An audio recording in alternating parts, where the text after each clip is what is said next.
Okay, welcome to the replay. Now, this is just kind of a hangout. It's not really a piece of programmed video with tight edits. This is just going to be me and you hanging out. I'm still in the process of setting up the drums, and then we'll be adding some mics to those. You're just watching me film an episode, really. But I figured this would be a cool way for us to hang out. Maybe chat. Should probably pull that up here. But yeah, just a way for me to be not so polished. Because all the videos are just so like formatted and edited.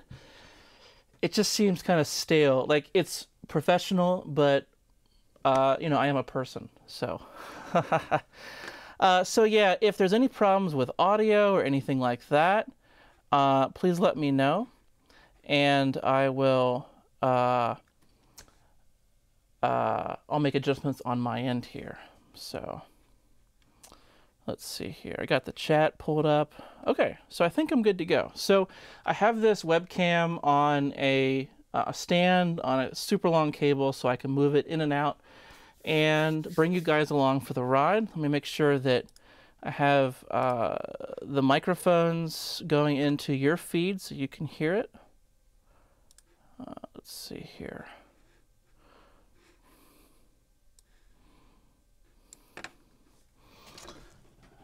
Okay.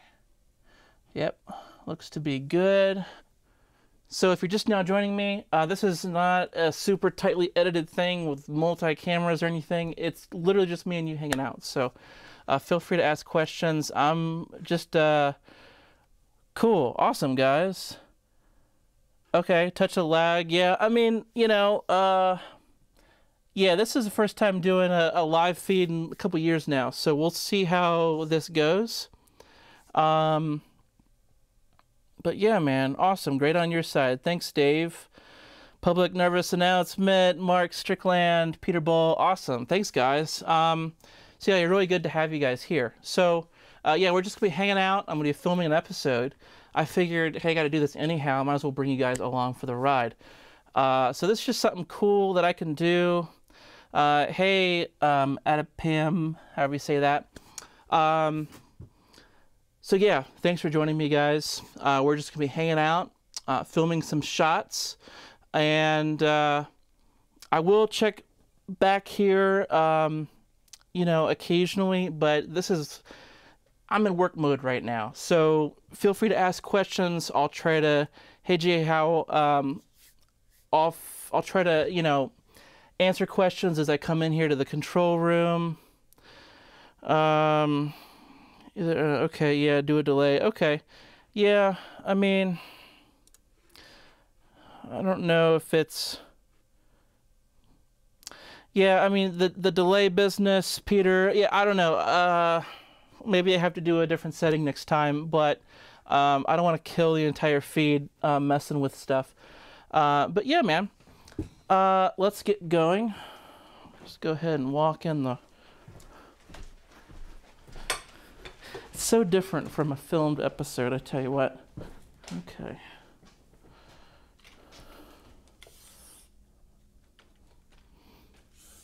So I'm just getting a kit going here. And, you know, every one of these episodes is a lot of work. I mean, there's nothing easy about making a video. I wonder where those ISO pads went for the floor tom.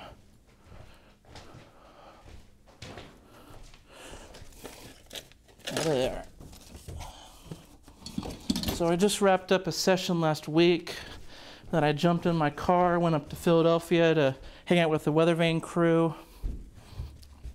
In case you haven't seen my video on this, let me pull the camera in a little bit closer. I use these ISO pads that are made by Oral X.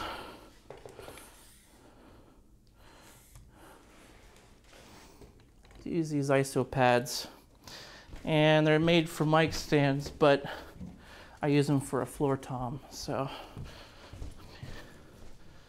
make sure I don't cut myself off there. All right.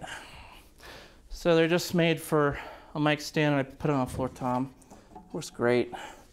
I'd say it doubles the sustain by like ×2. Like it's a really good boost of sustain. So I figured I'd set up a whole kit of mics here because, you know, you and I, we kind of know what a kit sounds like, but to somebody that just kind of pops in on a video and they're like, hey, what's this? It's nice to have the whole kit mic'd up. Sometimes I do it, sometimes I don't. But it certainly does help, because if the whole kit sounds good, then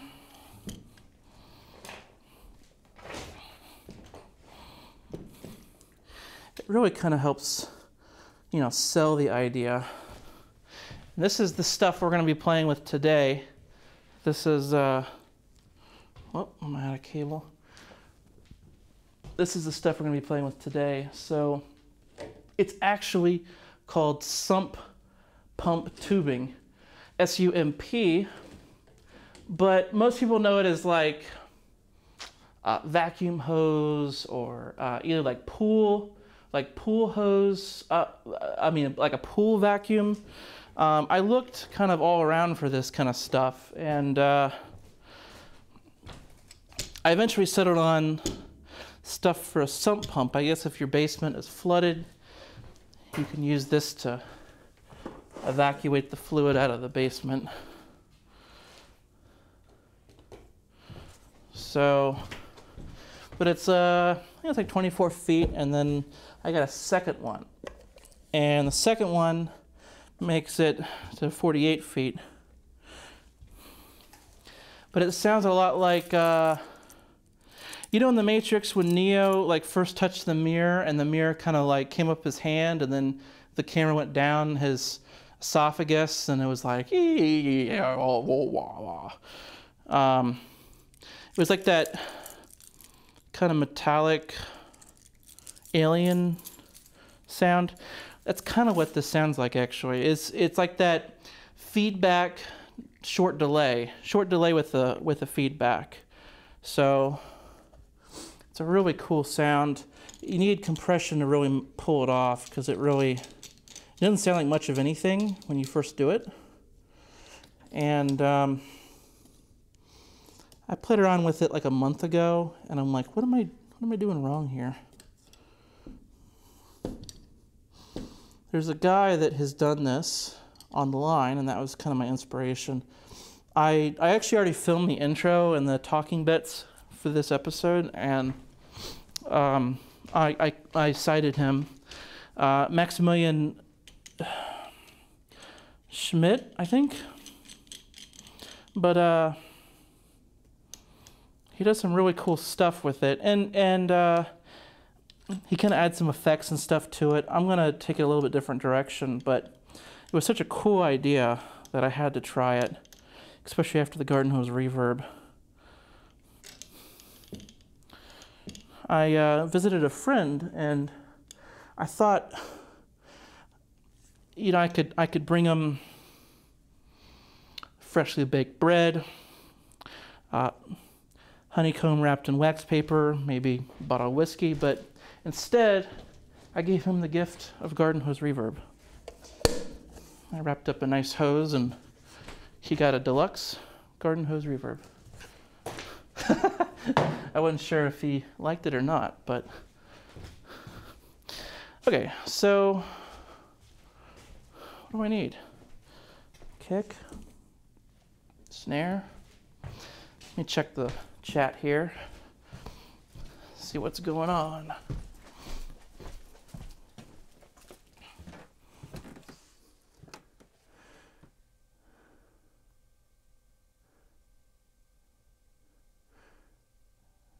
Cool, yeah, approach to drum tuning.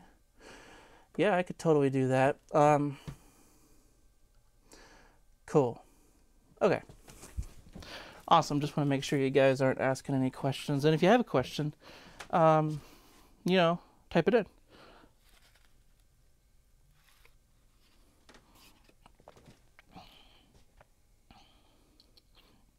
Well, Mark, the secret to good drum sounds is drum tech and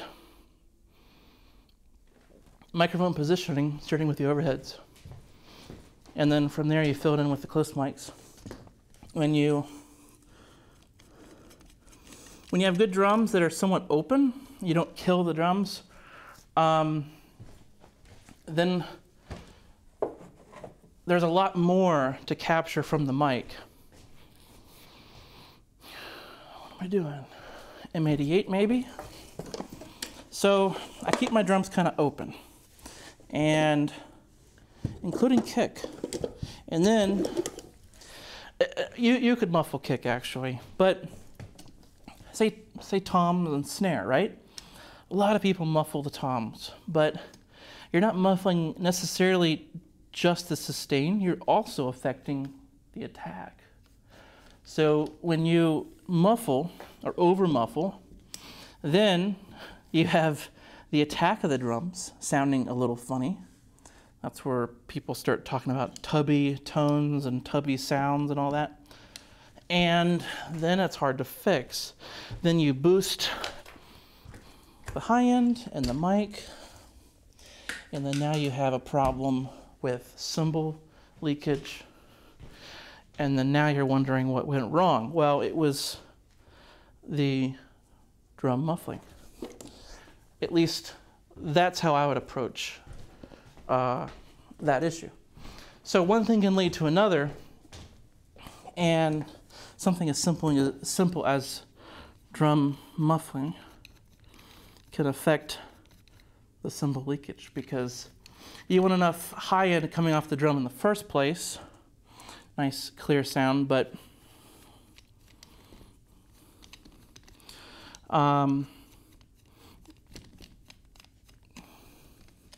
and the thing is, sorry, I'm trying to do like two things at once here. The thing is that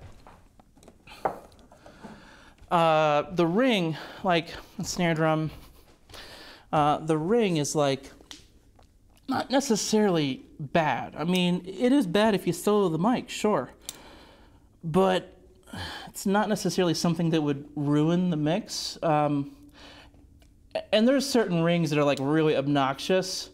And you guys listen to like Sublime in the 90s, like it's just like really obnoxious, like kind of ring to a snare drum. But if it's like ringing like the 500, well, lower than that, like 300, you know, this is a what is it, Ludwig Acrolite. It's a friend snare, actually. He lent it to me. And it's got a really good depth like that. It's got that warm ring. So that's got a good ring. And so this is wide open with like a 3 or 4 year old drum head, and I've been using it in videos. So, you know, you got to be careful not to over muffle drums. And you got to let the drums kind of tell you what it wants to be tuned. Toms, you know, they might not want to go low or might want to go high. You gotta have to go with what you're given.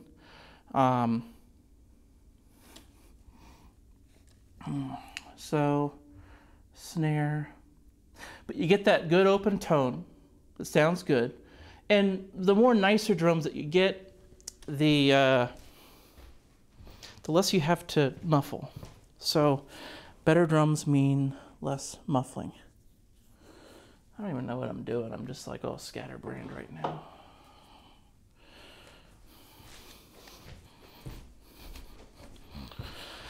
And then a good drum tone comes from a good stereo image, because we're not miking the kit as a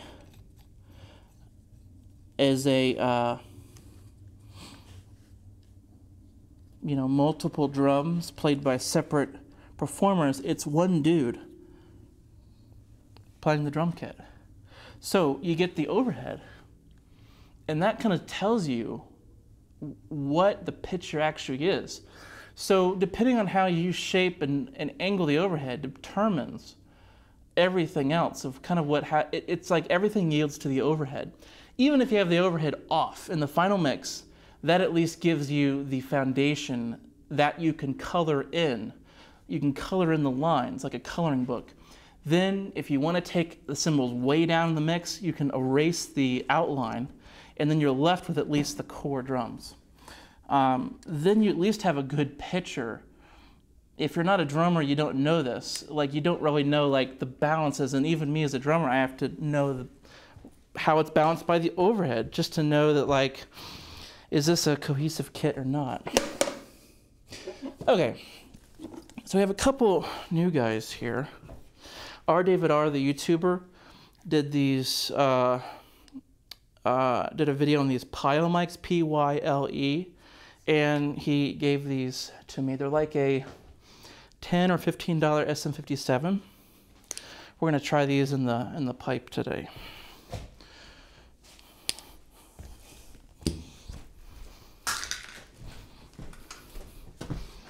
Okay, come back, check out the chat. Yeah, bass guitar recording, totally. All right, Austria, Budapest, Luxembourg, Brazil, oh, awesome. My live camera rig is like the, it's like, oh, France, nice. It's like the Logitech 920, I think. And then what I'm doing is I'm making a headphone feed that feeds into the computer. Yeah, it's a, I don't know, Logitech 920, something like that. It's like 4 or 5 years old. My buddy Flint and I, we used to do some live broadcasts, and I think we just left it going and went to Taco Bell for a while. But yeah, we didn't really have a whole lot to say. He got really weird when we went live. It was like he didn't know what to do. He started like calling his mom and stuff. Okay. So just making sure there's no phantom power on before I plug any mics. That's just kind of, you know, something that I do here.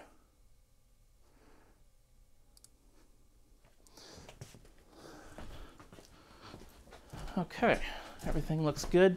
And I am going to be filming today, so, you know, I have a lot of things to do. This is just kind of me hanging out with you guys, and you guys just kind of get to watch. So I'm just kind of setting up some stuff now, setting up some mics, because, hey, everyone wants to set, you know, the sound of a complete kit, and then I gotta set up the camera. Most of the lights for the video is ready to go.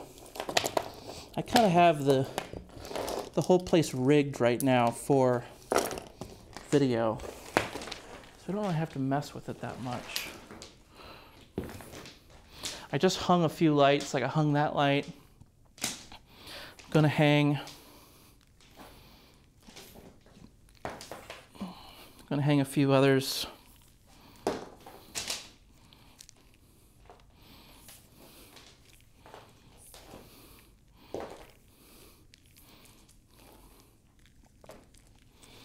The idea is to have everything kind of set up so that I can make videos faster, higher frequency.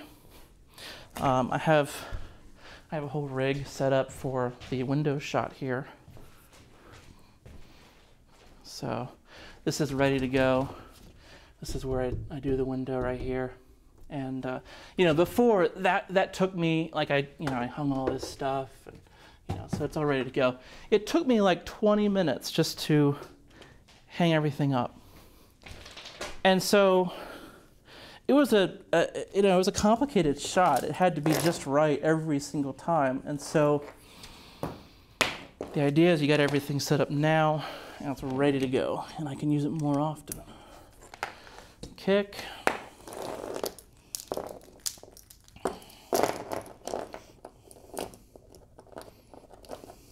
I actually have a box for my snake, but I've just never gotten around to wiring it. I have all my cables cut because I hate wrapping cables and I just got sick of it. Okay, so channel 1, 2, 3, 4, 5. 2, 3, 4, 5. So yeah, you know, I'm thinking that this live stream will probably be a couple hours. You know, you're welcome to come and go as you need to. Kind of in work mode, and I got a lot to do, a lot to film. I got probably about 6 to 8 examples that I need to film with the tube.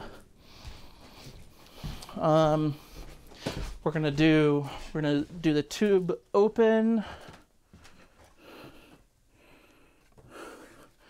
Oh, really? Part of the video is black? Let me see.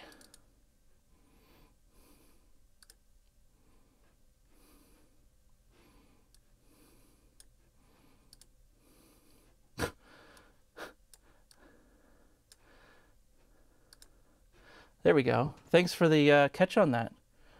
I hope that fixed it. So yeah, we're going to talk about, or we're going to do, let's see here. We're going to do the pipe laid all over the drums, open and closed, under snare, and let's see here, with some compression and without compression. We're going to add a funnel to it in front of the kit using the 24 foot, and then we're going to use the 48, 2 together.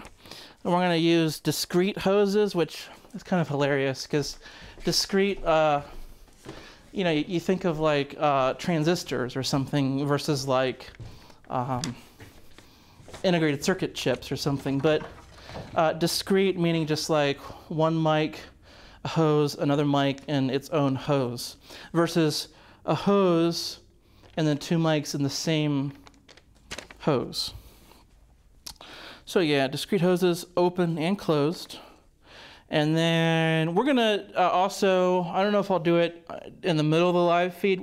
I guess we could play around with it, but use the best mono example and use the Eventide harmonizer with it. That sounds really cool. I posted a clip for my Patreon followers there that, this was like a few weeks ago, my first test of this. And it's kind of really cool. Like it was like this really weird alien groove. So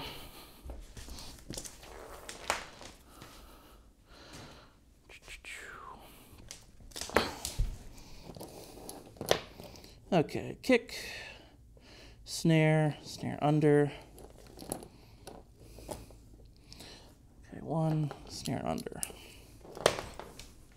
Ever since I trimmed my XLR cables, I've had very little mess on my floor. It's been awesome. Not very flexible, but awesome in just the way that I need. Because I don't have to mess with any wrapping of cables when I'm in the middle of things. They're short enough I can just hang them up. That's great. So,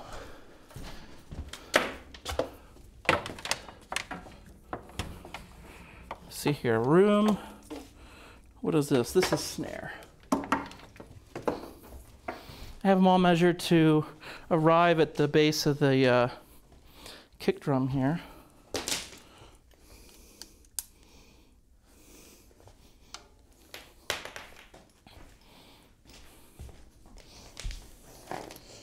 So, kick, snare, bottom, hi Tom. Hi Tom.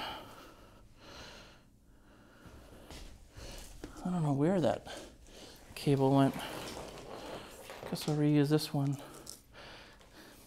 That's what happens when I borrow stuff. I use it to plug something else in and then it messes me up when I go for the drums. But there's so little cable mess. Okay, 4, and then 5, and then 6. And then 7 and 8. I was going to use this kit, actually. This kit is sounding amazing right now. But I put I put on the picture of the other kit, so I wanted to stay true to that. Just to make sure that people, you know, when they show up, they don't think they're at the wrong place. Hey, is this the live stream workshop with the vacuum hose drum reverb? Yeah, you're at the right place.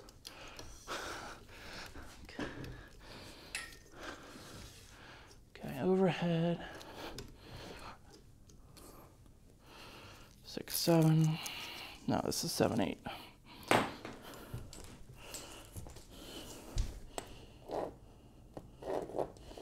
Seven, 8. I don't even look at which side they're in anymore. I'll just switch it in the DAW. Okay, 7, 8.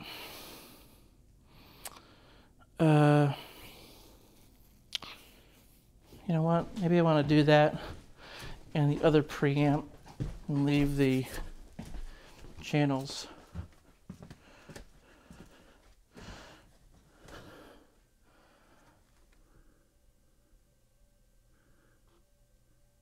Well, yeah, owning a harmonizer, I have a plugin, so I mean, but you know, it's not exactly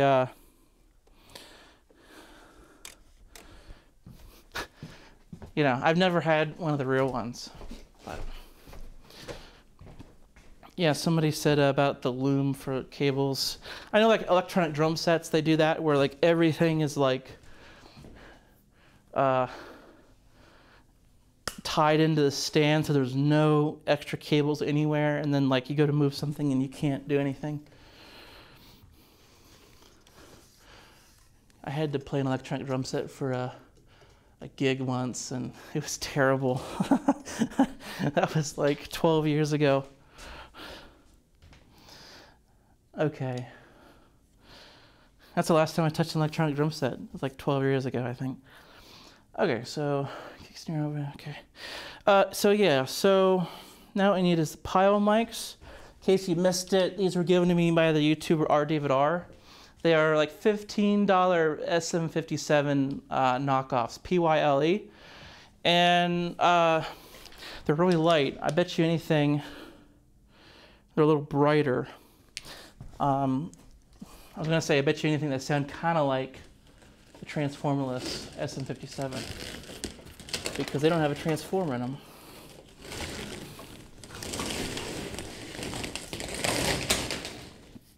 If you remember the video with Mixer Man, we had 100 foot, which is double this length, and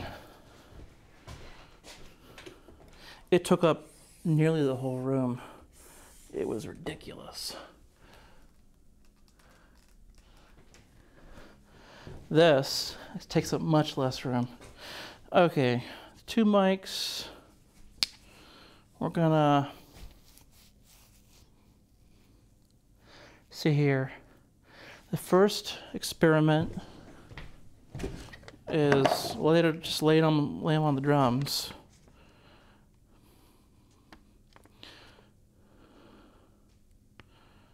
Okay. Let me get at least a ride cymbal. So it looks like I'm at least a drummer playing a kit.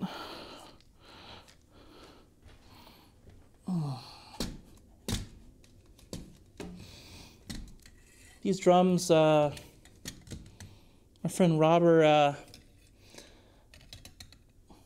I forget who he plays with, but he's a sponsored artist, and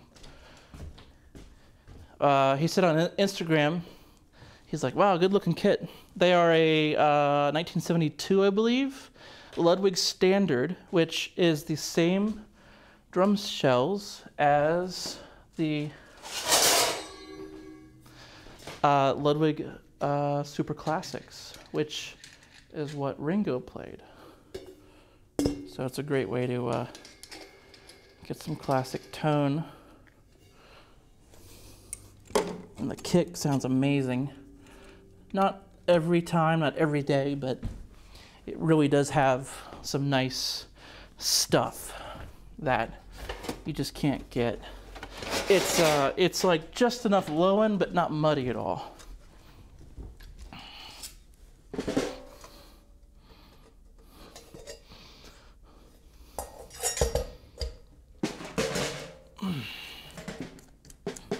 You know, part of my reason for doing the live stream is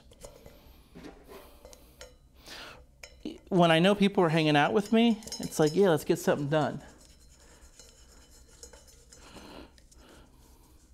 You know, I'm not going to just sit on Facebook and next thing you know, an hour goes by and I haven't gotten anything done.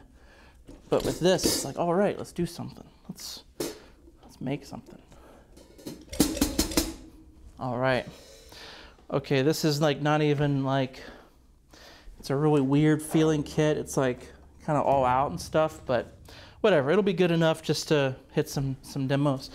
Of course, I don't really play my demos to like show off or anything like that. It's more about just the sounds, so.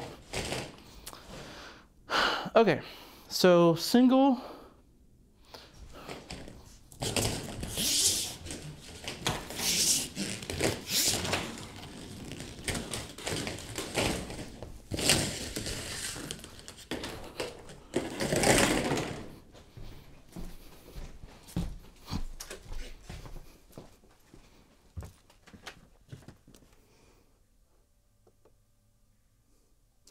Yeah, SM77s, yeah.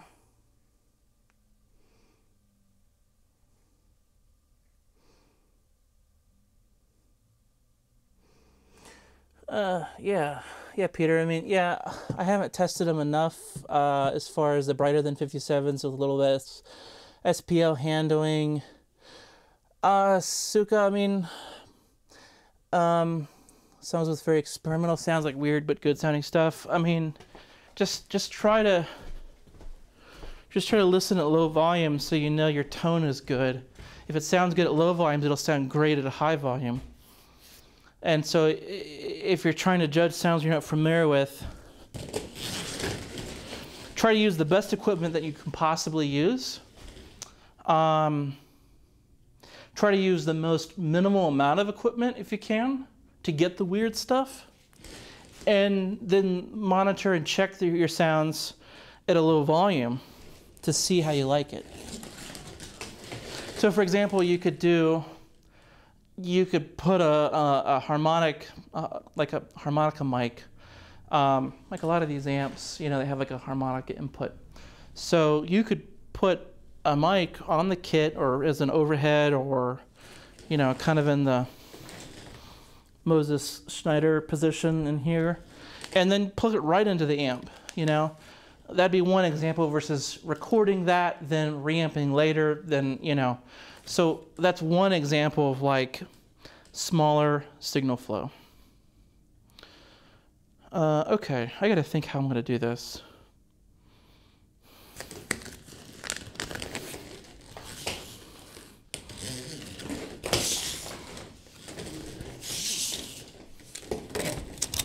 Something in here?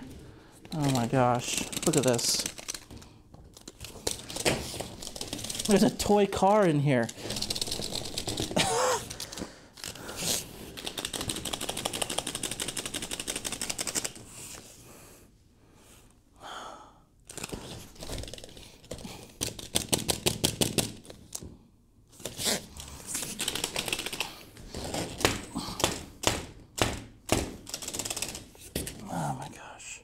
This thing is not coming out. I let my kids play with this pipe at home before I brought it into the studio. That's the problem. Let me see. I might have to hacksaw that end off.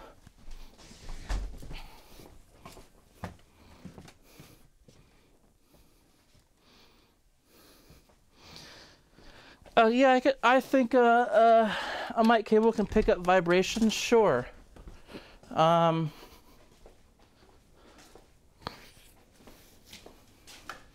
a lot of mics are pretty good at avoiding it. You just have to see. I don't know where my hacksaw is.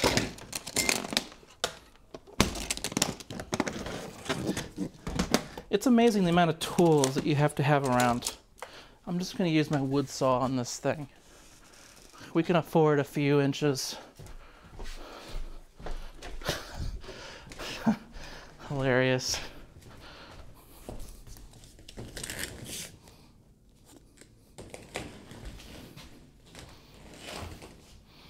I'm amazed at, like, the stuff that has to happen.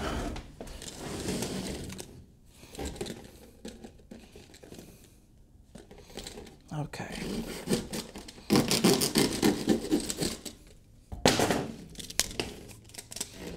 Man, it's really in there. Oh, yeah.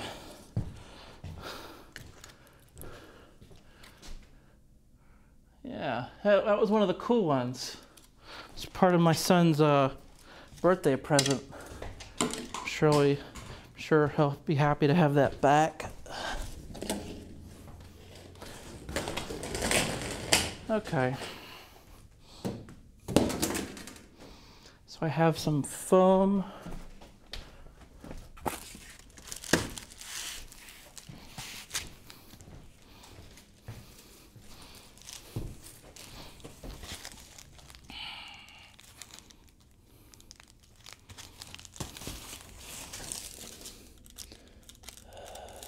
Probably right in there.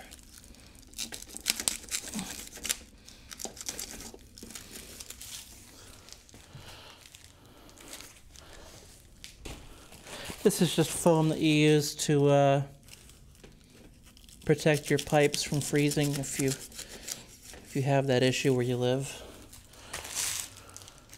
I lost my huge thing of this. I don't know where it went. So I had to go buy more of it just for a few inches. It's kind of ridiculous. Okay.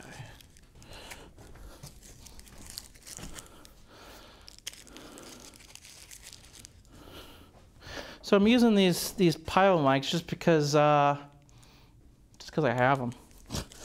I mean, I think it could be a cool effect.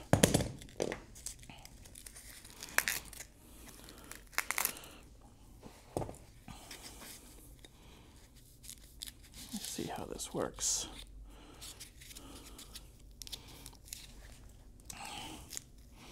That's really tight.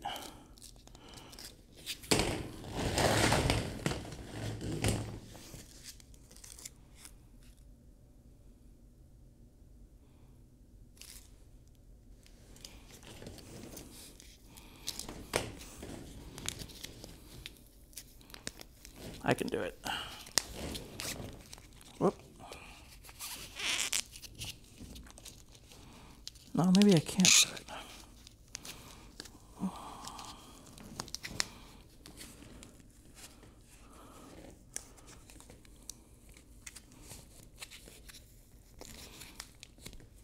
Okay. Something like that.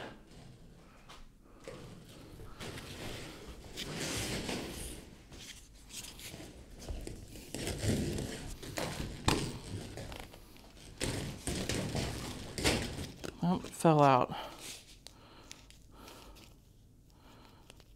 This might be an issue.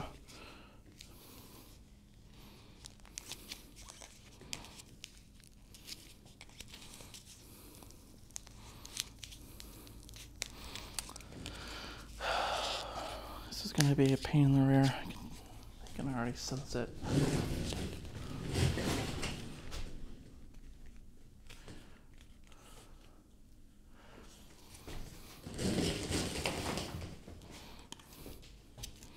Well, I might just tape it on there.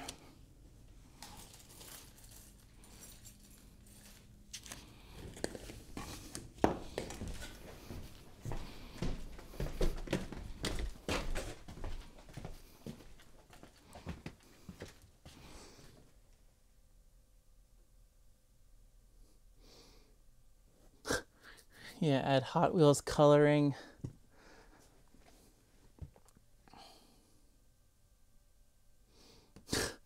Yeah, if it's a Lamborghini, it'd be a very fast delay. It already is a very fast delay.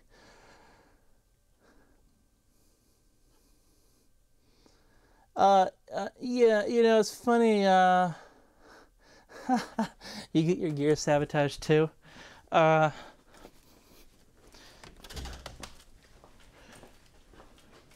it's funny you mentioned that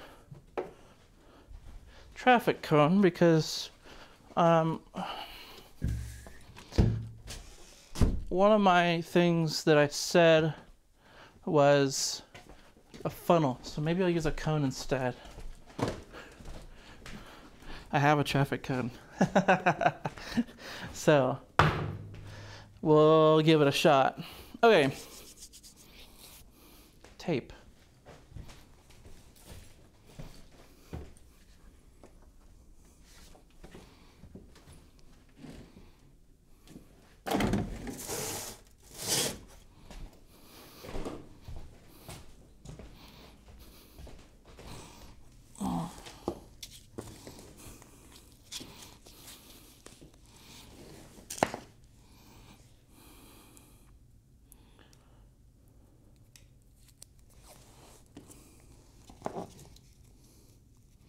This sucks.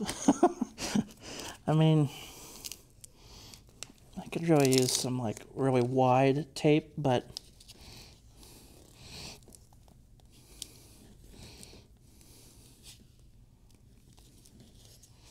the time it'll take me to actually find the thing that I need, I can just get it done. Okay. And you know, I have stuff organized. It's not like it's a complete mess in here, but you know, you need like one random thing all of a sudden and then you can't find it. Okay.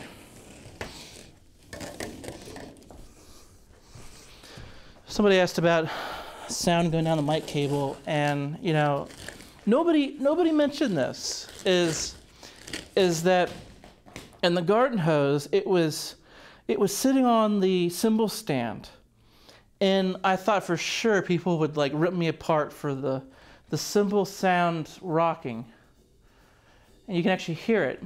And one of the examples that's really clear, like towards the end, like as it rocks like that, and it was mechanical, I guess, vibrations going down the pipe.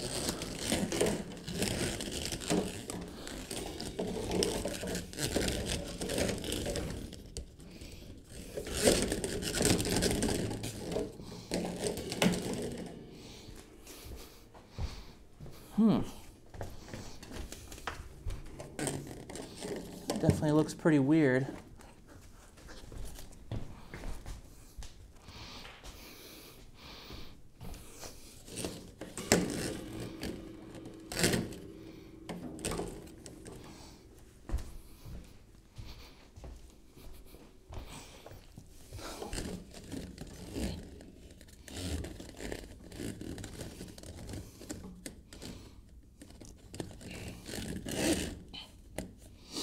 So my initial test,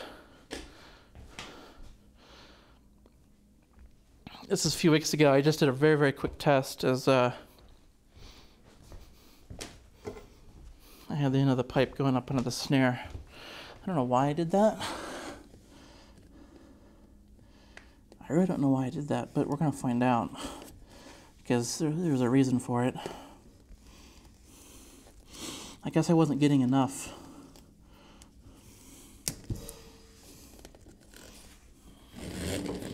Well, this does not look cool enough for a video thumbnail, I can tell you that, but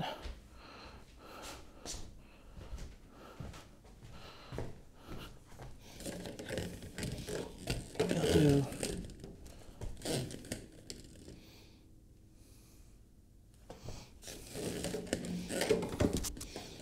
You know, there's this thing in audio, like if the mic looks like it would sound good, it will sound good, and that's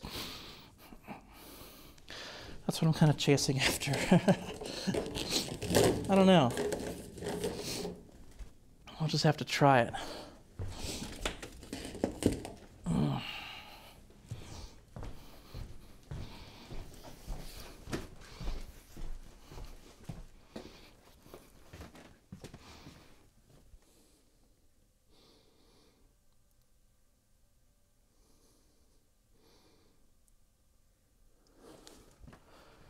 Okay.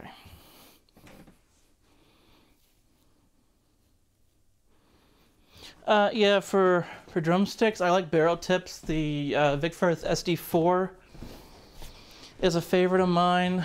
The Peter Erskine Ride stick is a really weird sounding drumstick. It makes the cymbal very bright in a way, but it feels amazing. And the balance stays true for a long time. Like you hit the stick,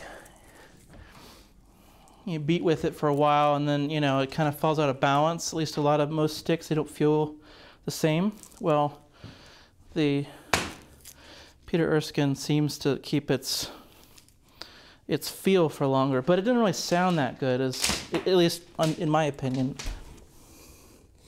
Maybe for a jazz ride cymbal, it sounds amazing, obviously, but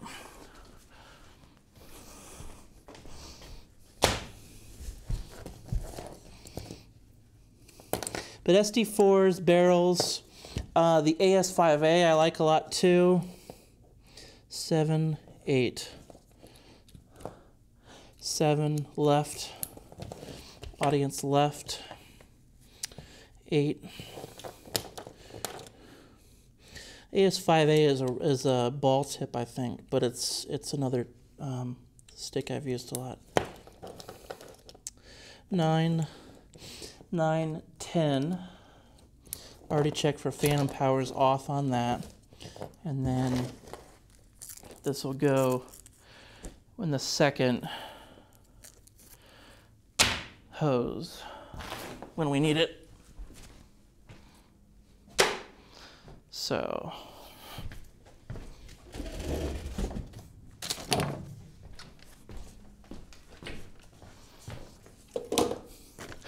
yeah, in case you missed it, we're gonna do probably 6, 7, 8 tests. First one's laid all over the drums, kind of like we have it, with it opened under the snare, and then we're gonna close it off just to see. Then we're gonna add compression to our favorite one of the two. And then we're gonna add a funnel or traffic cone. And we're gonna do 24-foot, which is this, and then 48-foot, which is two of them together. Then we're gonna do discrete hoses, which is a hose in each mic. So left side has its own mic and hose, right side has its own mic and hose. Then we're gonna use a plug-in, not the real thing, but Eventide harmonizer, because it's kind of like a similar effect. It's a similar effect, but it just kind of takes what we do here and like bumps it up a little bit. It's weird. I have mixed feelings about it, because it's like, does it just like void the purpose of doing this or what? But we're gonna try it. It's, you know, my job isn't to like determine this stuff for you guys. Like, it's just kind of like, hey, here's what I found. Like, what do you think? You know, what do you think is cool? So, okay, I want to do some audio tests. I'll just have to make sure to mute my lav mic, but do some audio tests on everything. We got 1, 2, 3, 4, 5, 6. No, wait, 1, 2, 3, 4, 5, 9, 10, and 7. Cool. Bring this along with me.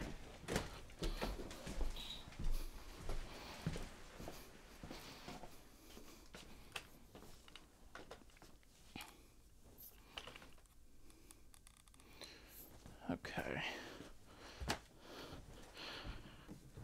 Yeah, the H910.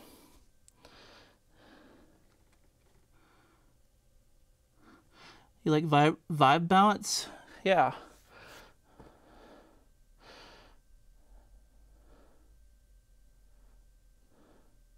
Interesting, a choked sound. Yeah. Yeah, the choke set, you know, bigger sticks are going to give you more sustain. So it's almost like you have compression going on. which is cool. So you have more sustain out of that cymbal. There's me talking, I guess, to you guys.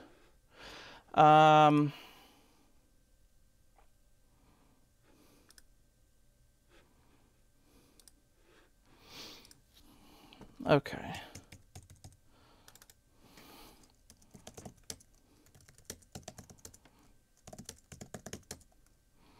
Tom floor.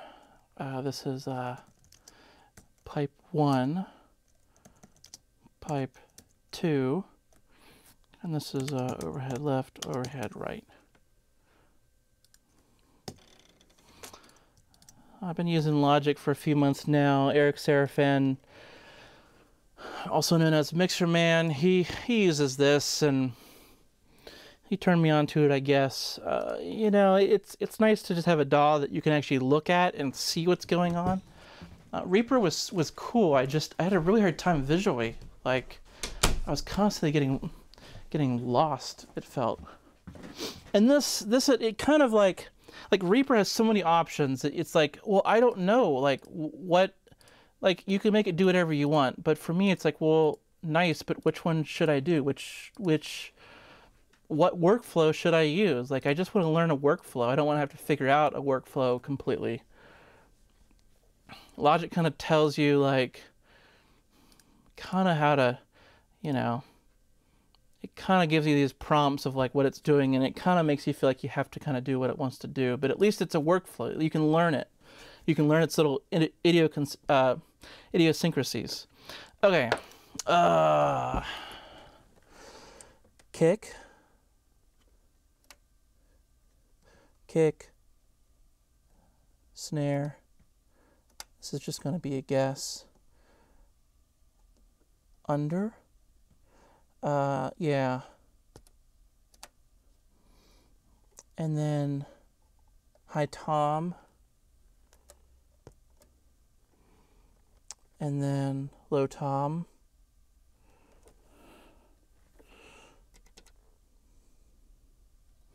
So we got the M88 on kick, we got the Audix i5 on snare top, snare bottom is the NT55 by Rode, just, you know, first thing I grabbed really. And then on toms, I've been using these a lot, the Soyuz SU013 with the pad on the mic, which is -10, and then the pad on the pre as well. And then, yeah, overheads, my usual R88. Those need about 40% gain or so. And then 7 and 8 are the pipe. So what, we'll run them, let me just make sure the channels are matching. Okay.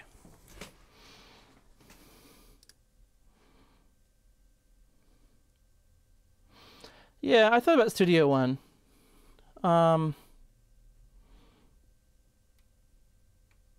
Yeah, Studio One looks really cool. Yeah, and Reaper is awesome because you can just like launch it from anything. Like, you know, you don't have to worry about it not running. So, you know, you can put it on a laptop. You can let your clients like pull up the mixes in demo mode, and they can still listen to everything if you bounce tracks and use yeah, I used Ableton too. So I used Ableton for a lot of things. Ableton was like super bare bones. Like Reaper, it has this thing where when you render, it shows you the meters as it's rendering, and it was so nice to be able to see that, because then you know, like, oh wow, that's really low, or the classic scenario of like, wow, this is taking forever. Like, is it rendering the whole project or just like the part that I want? And you can kind of see it happening. With other programs, it's like you just get a bar, and you know, you can't really see what's going on and what you're rendering. Okay, so see here right now.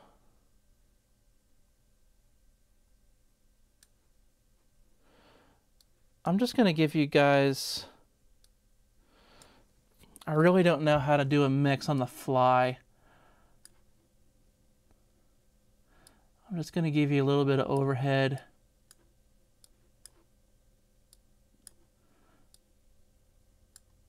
A little bit of kick and snare, I think.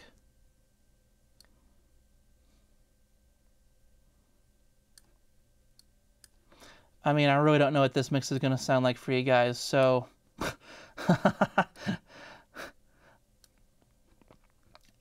in real world, I can actually listen to the headphone mixes, which is awesome. And that's really cool. Okay, so I got you guys a little bit of everything. Let me do a test recording. This is just kind of how it happens around here.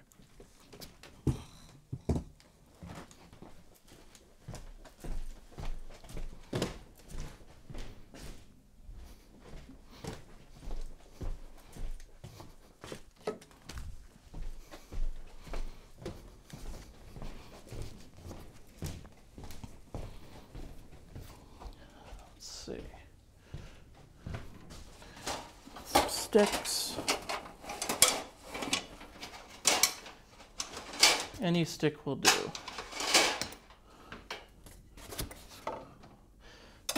Hopefully they're matching. A couple SD4s. Oh, this is the AS5A here.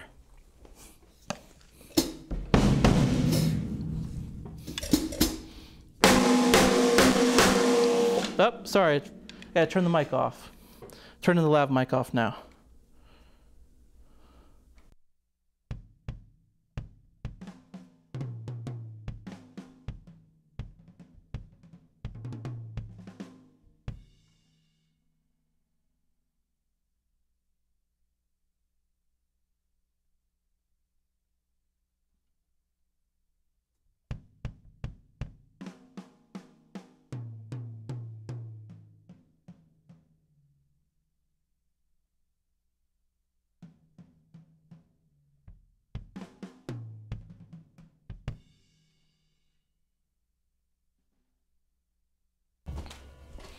Okay. Forgot to uncover the overhead there for a second. All right. So the pipe is actually kind of loud.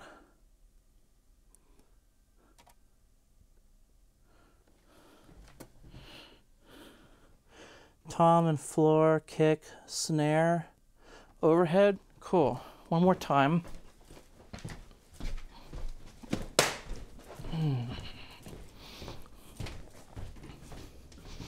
And let me know what you guys think of this mix. This is a live mix. It'll be a little bit different. The live mix will be different than the mix from the DAW, because that'll be post fader, and I can actually hear what I'm sending you guys on the live stream. But this is just straight out of the built-in mixer.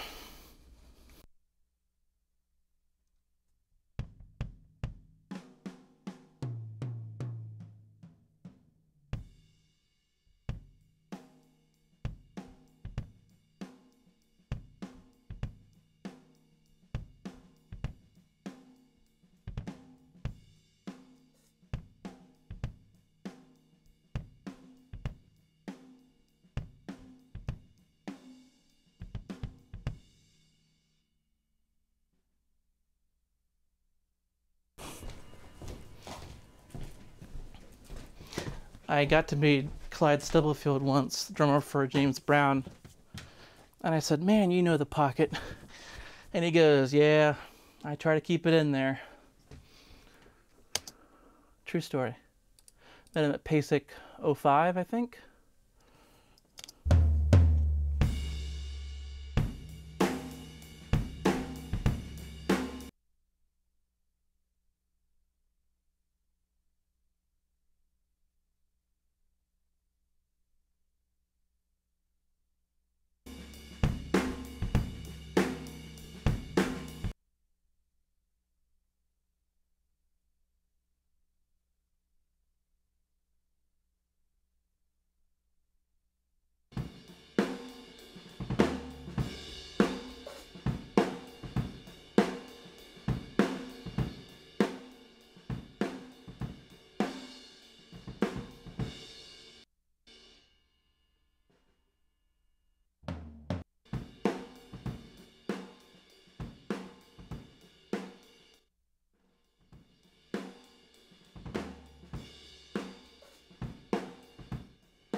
You guys hear that in stereo? Let me know if you hear that in stereo. I hope it is in stereo. You're saying it's balanced.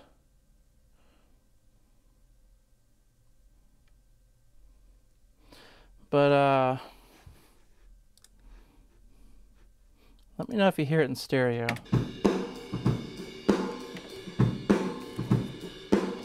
Okay, I'm going down to mono though right now because I want to check for phase.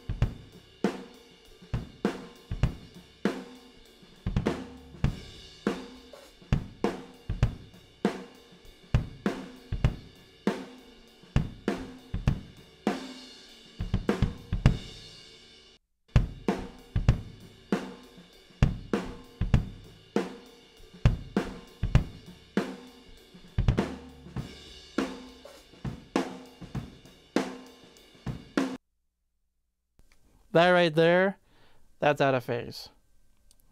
That's what you want to listen for.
It's always hard to hear on my room if the floor is out of phase or not. Okay, so that should be good for that. Here's the special track right here. Let's see what this is.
Okay, so you're saying that it's quiet. Check, check, check, check.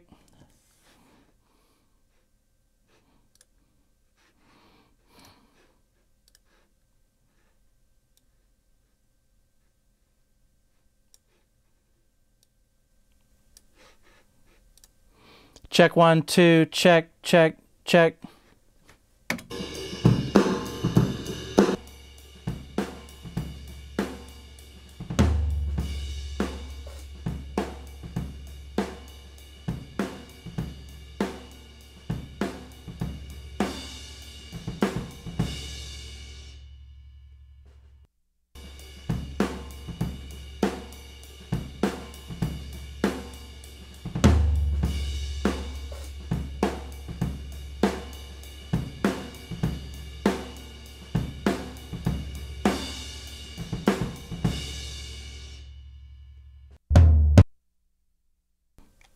Okay, I think that should be a little bit better volume for you guys, at least I think.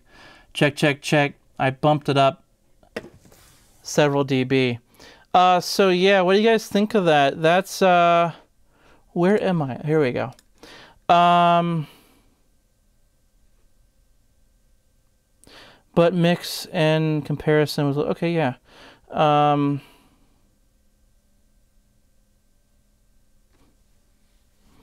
Yeah.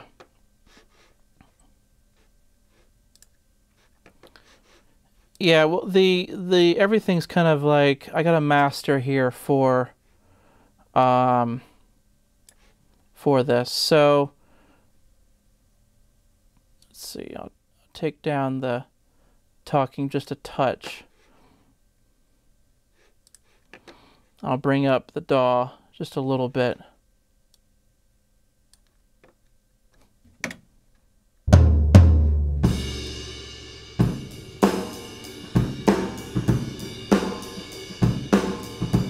Okay, that should be fine. And I'm still waiting. Anybody hear that in stereo? I just want to make sure that's in stereo.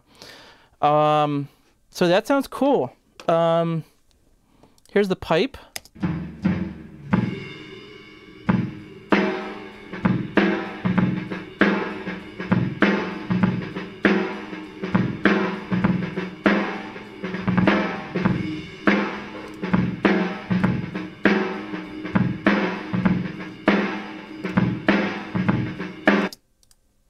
So really cool. Let's think about a tempo here.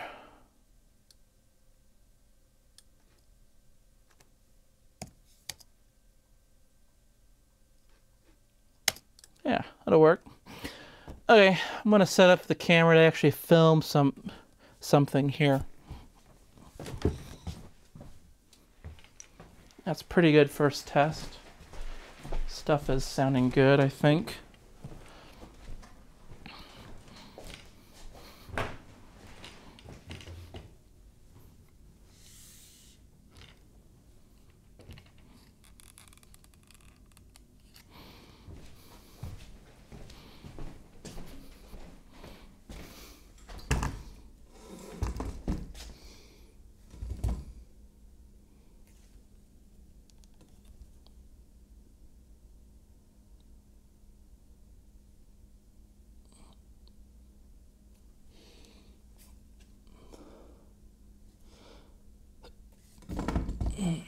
Okay, just set up the camera here.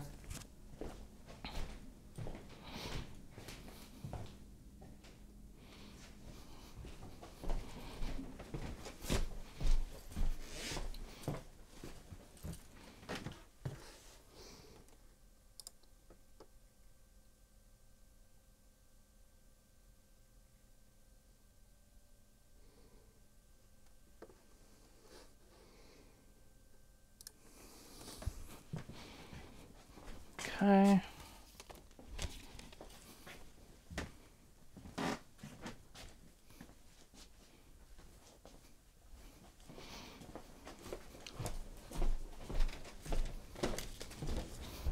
It's going to get real fast here in a second.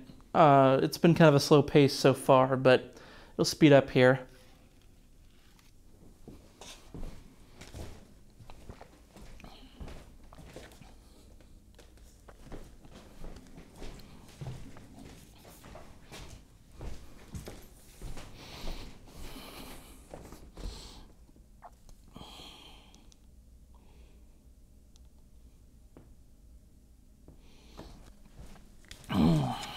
Okay.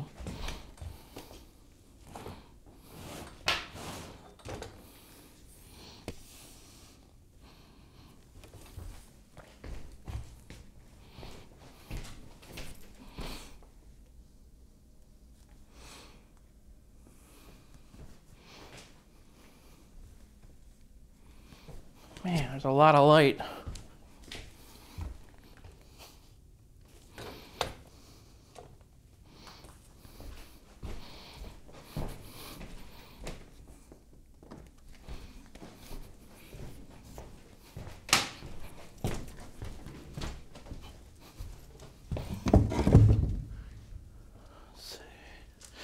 A lot of light on this back wall. Almost too much.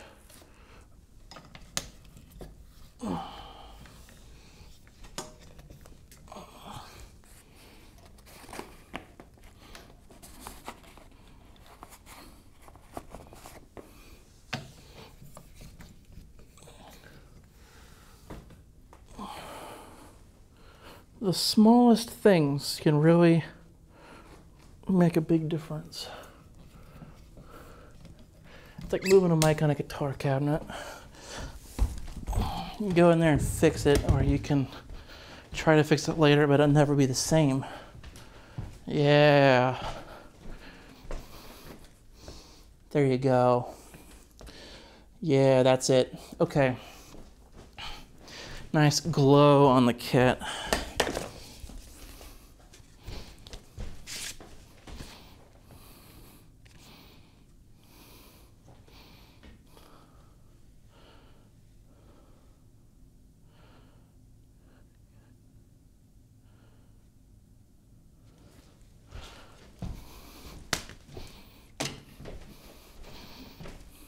Okay, cool.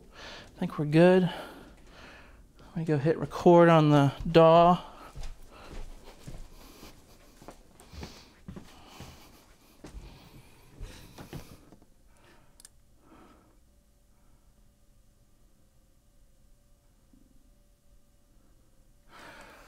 Okay, right. You'll check for stereo. Yeah, here's something here.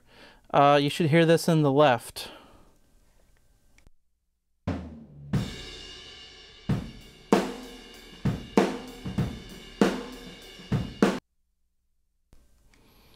And you should hear this on the right.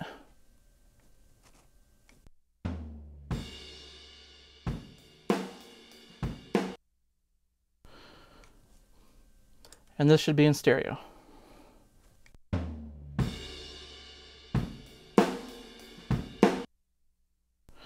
So yeah, hopefully you guys have that. If not, you know, the video will be in stereo, obviously. But okay, so, and I'll figure it out for the next live stream, because it's really cool when the stream actually sounds really nice,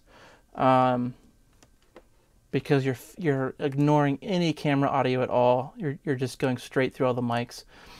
But usually there's like 3 guys doing this. There's like 1 guy just for audio. Okay, let's do something. Turn my lav mic off.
Okay.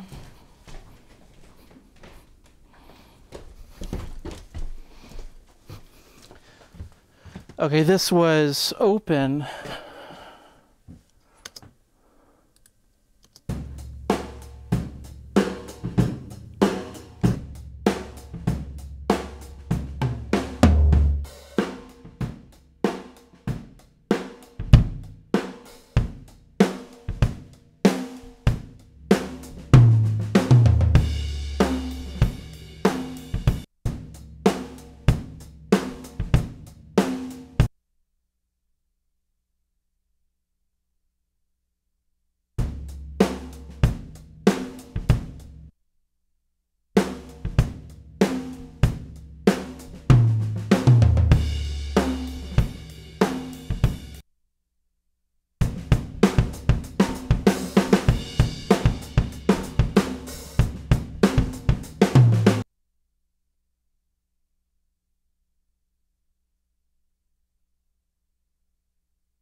Okay.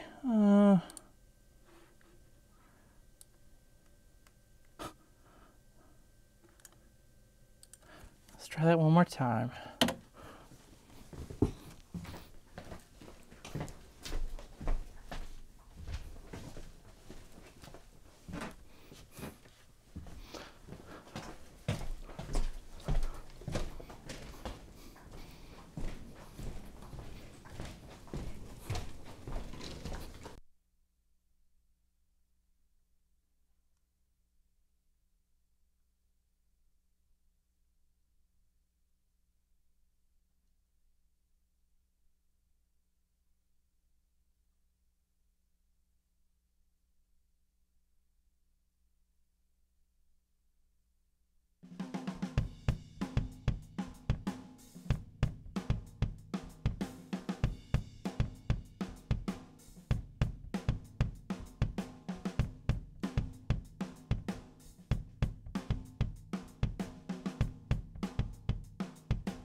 Something like that.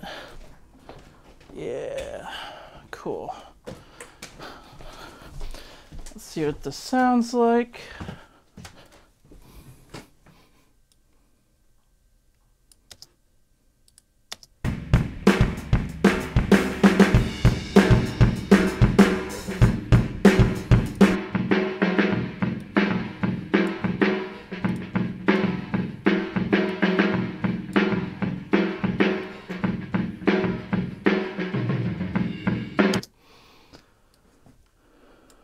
Awesome. Let me turn off my lav mic for you guys and I'll play that for you again.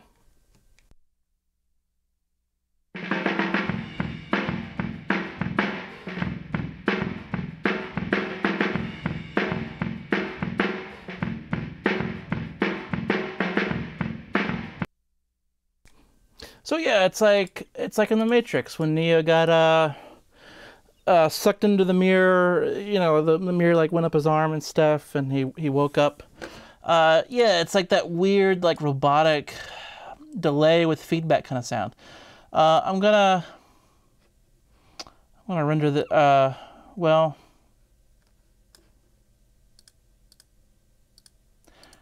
How have I been doing this?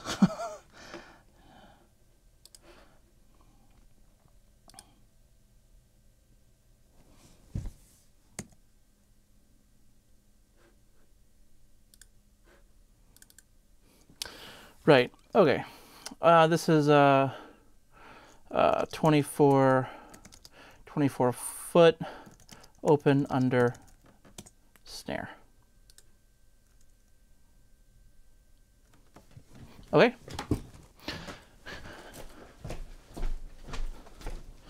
Now we need to close it up.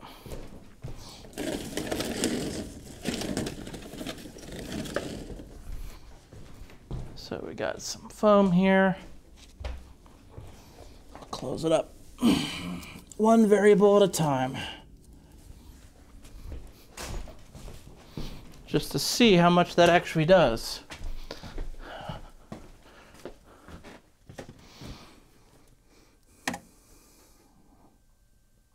Okay, recording on audio. Recording on video. Okay, single pipe 24 foot, closed. Pipe is closed.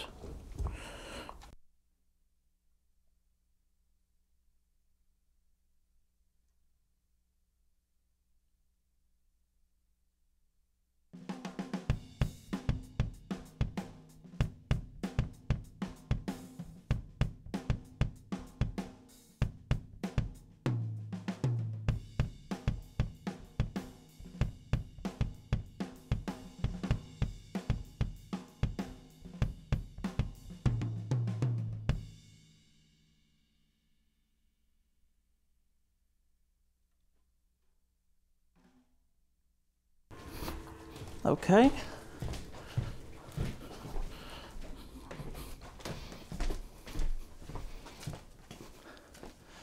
Pipe is closed.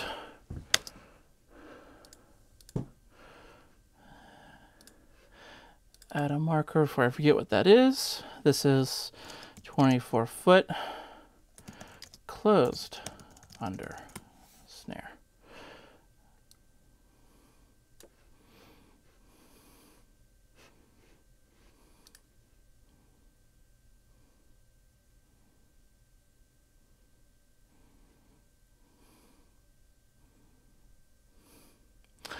So the hose, Terry, that I'm using is, it's like 1.5 inches. It's called, it's a sump pump hose. So, it's 24 feet long, corrugated, and 1.5 inches. It's kind of flimsy. It's thinner than like a vacuum hose. It's very similar to a vacuum hose, and most people would kind of identify as a vacuum hose, but it's like even thinner than that, which is kind of why I picked it.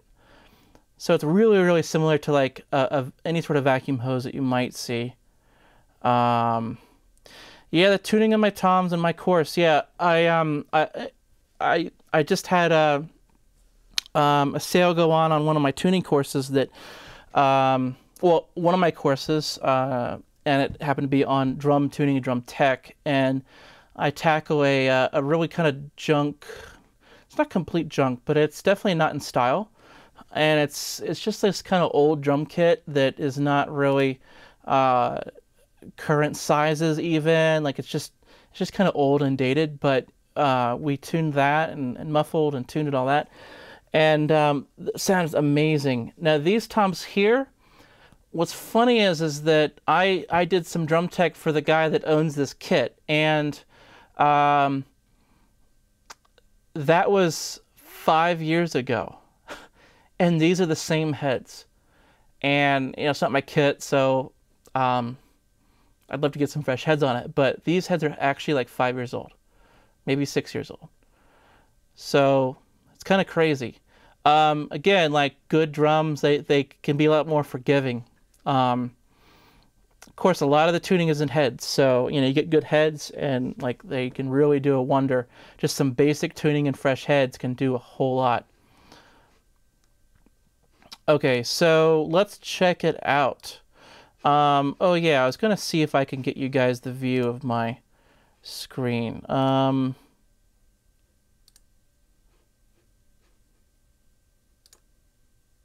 think that'll do it. Right? Yes. Okay. So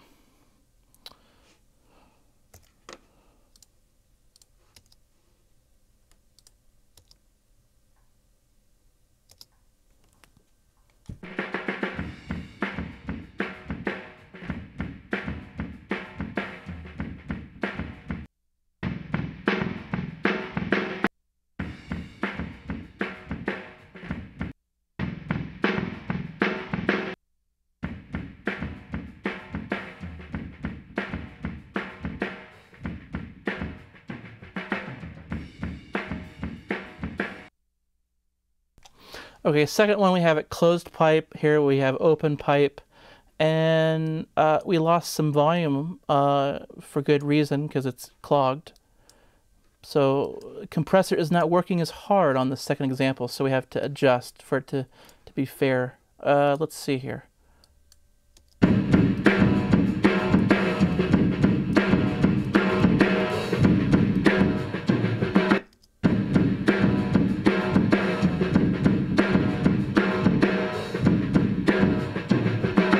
Okay, we got about 5 dB reduction there. Then I'll go back to this one and readjust.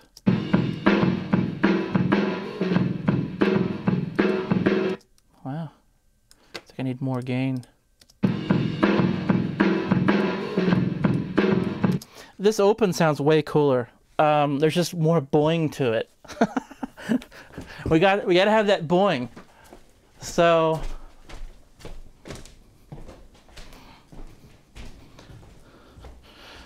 so yeah, the close doesn't really work as well. That's interesting. So let's try, get it off a screen here.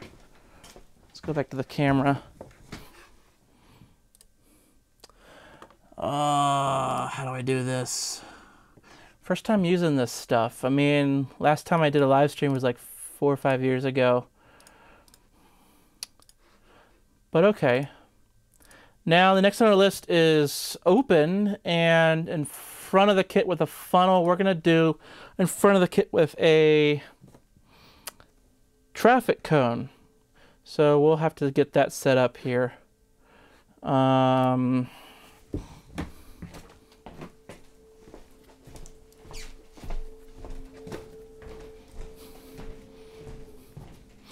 a steam whistle from the factory.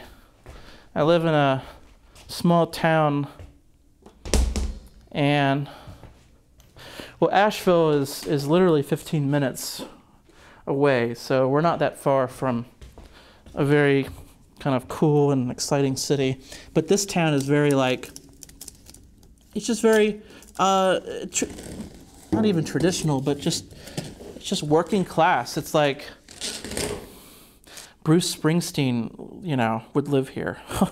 You know, it's just, there's a factory and there's people wearing safety goggles at lunch, and, you know, there's people wearing earplugs around town, and there's trains and everything. So, yeah, it's a really cool town. Like, it's just really relaxed. And I'm a fairly unique person in the town of very traditional working people, you know. I do a YouTube channel and do courses, and so I guess you could say I don't exactly fit in, and I guess I kind of like that. So yeah, we got a factory, huge factory. My house is on the other side, so I just kind of 5-minute drive that way, and I'm home. It's a pretty cool setup here. So we're gonna try, you know, I have a funnel. I should really try the funnel, because I already filmed the talking bits to this. I usually don't, but because I had the camera set up, I went ahead and kind of talked about, just introduced each of these demos, just to save time. And I specifically said a funnel. So I gotta at least try to do that, and then maybe I'll do a title that says, just say a title that says, and traffic cone, or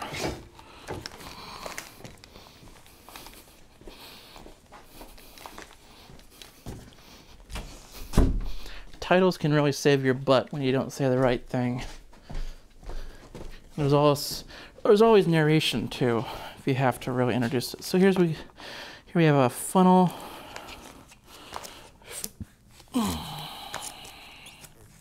So on average, it takes me probably a good 3 to 4 hours of filming experiments and things, and then it takes another hour to 2 hours, maybe 3, depending on what's going on, to do other things with an episode. So all in all, it's probably a good,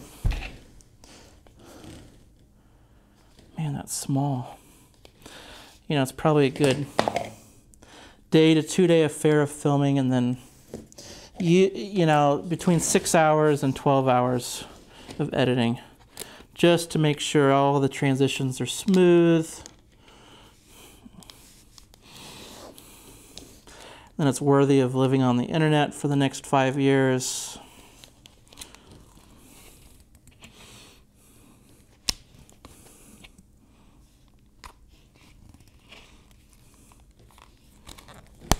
Okay, funnel in front of the kit. We got microphone there. Get this out of the shot.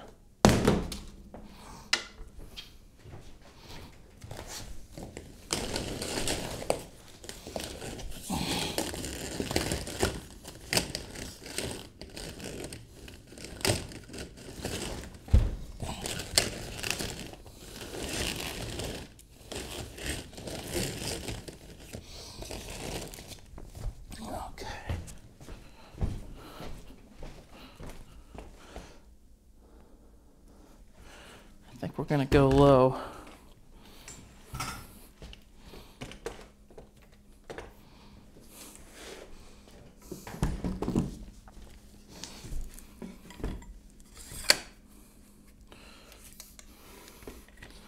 If you have any questions, I'll check the computer in just a second.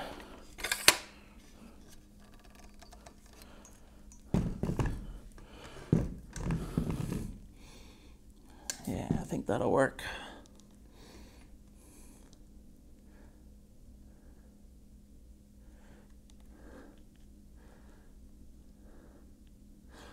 Yeah. Cool.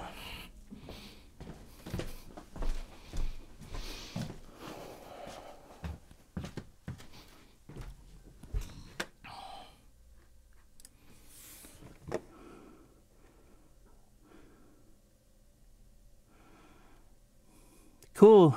Hey, Denmark. Boing boing. +1 for open.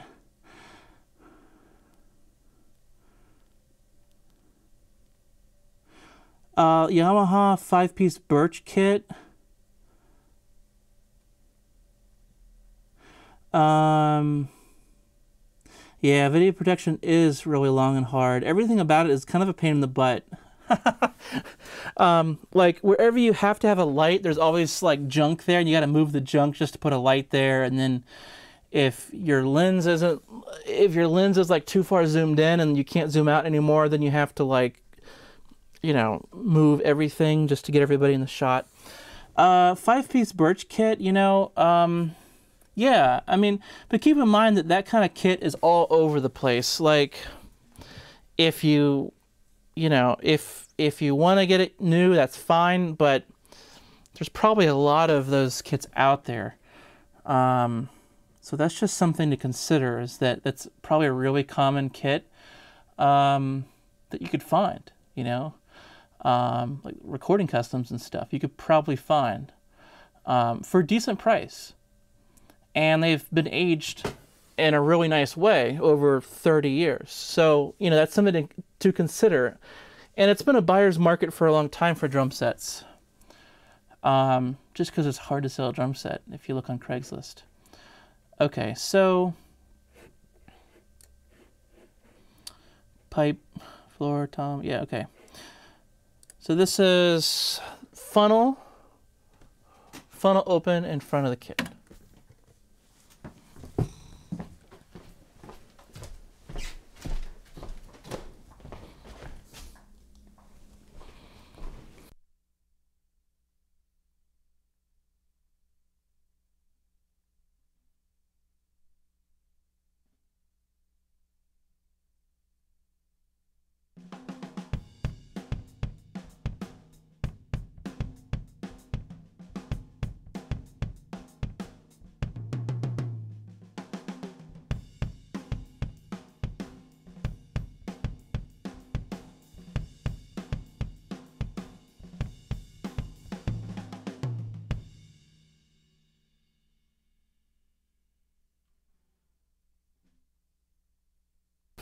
Hey, I didn't suck that time. That was good.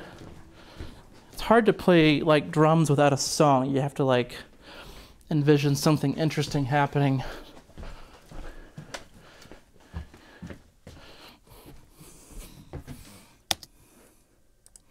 Pipe 1, wow.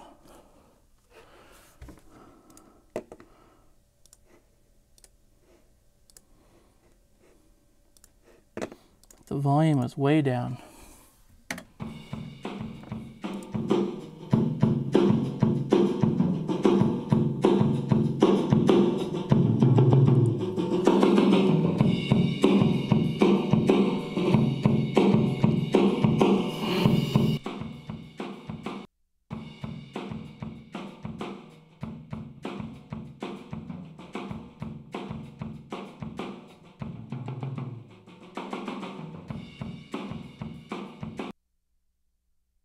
That sounds really cool. Like it's got a punch to it. Like it's like chewy kind of.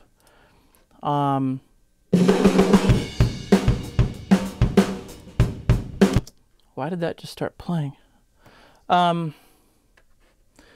it's just got a really cool sound. Okay, what is that? 24-foot funnel in front of kit. Cool. Now let's do the 48. So yeah, in case you didn't, I think everybody heard that. I had my mic on, so I had to redo it.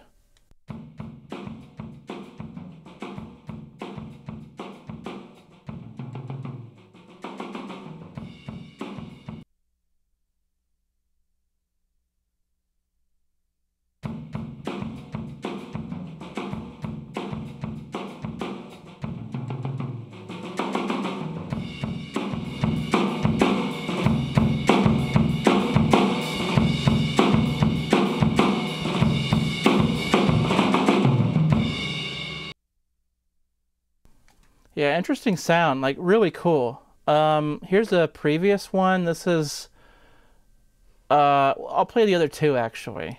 And you know, the compression is going to be working harder for others, so let me just visually kind of line them up a little bit better. Here's 24-foot open under the snare. This is just the open end of the snare. Close end, same position, and then funnel out front.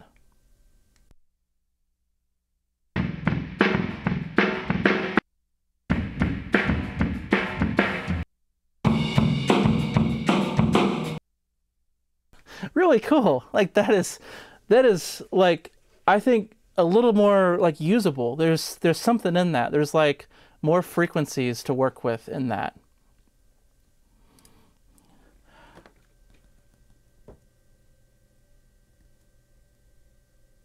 Oh yeah.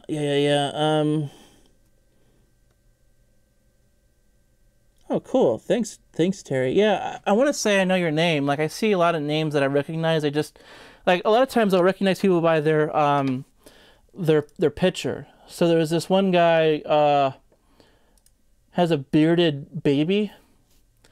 I think he goes by Monkey Dangus, but he turns out to be a local guy. So, but I've always just known him as like the dude with the beard on a baby picture. So. Okay, cool. So 24 foot.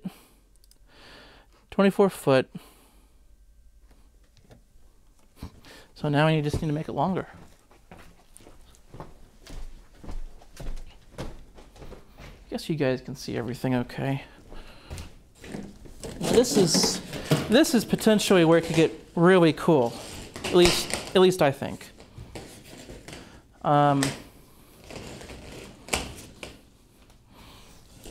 Be running out of tape here.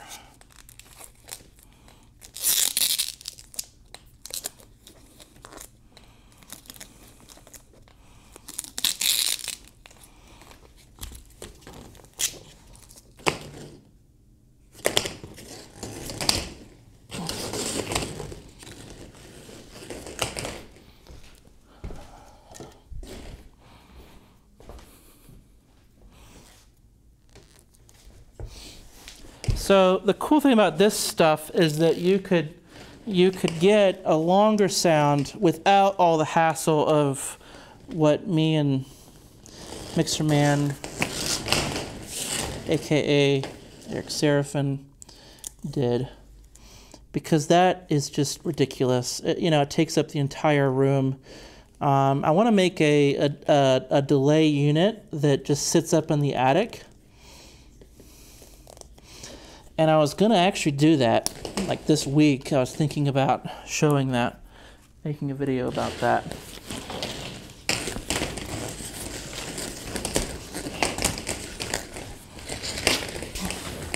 So this is half the length of what's in the video of the Mixer Man Crazy Pipe Delay. Now the thing about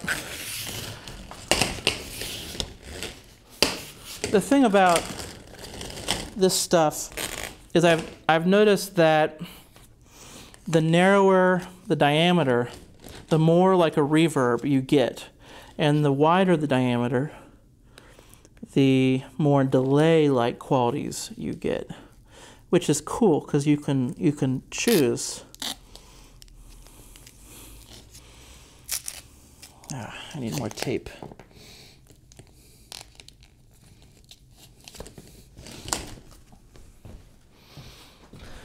So I think that the 1.5 inch, what I'm working with here,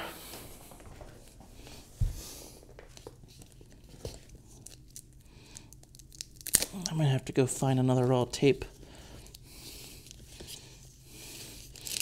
This is crap. 1.5 inch here is kind of like just on the verge of like going into the delay territory. At least that's what I'm kind of thinking of.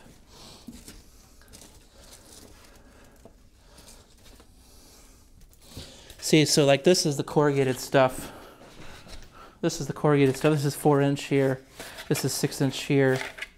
Of course, we're working with 1.5 inch. So 4 inch will take up the whole room at 100 feet. But you can hear individual delay taps, which is really cool. You don't really hear those taps in a garden hose. You kind of don't hear them in this either. You just, well, you hear flutters in this. I guess it's just really fast.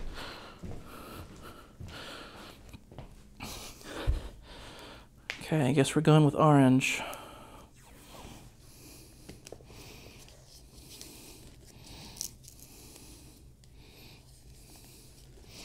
I try to kind of tape this up good so that it is an actual barrier of sound and not just keeping it on there, you know? So that's 48 feet.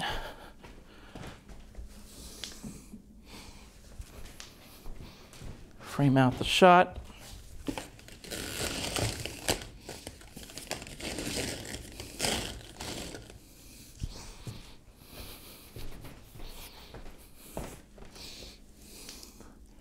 Yeah.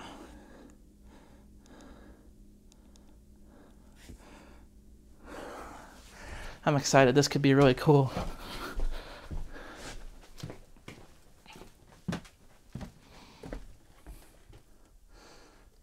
Get some more gain on the preamp here.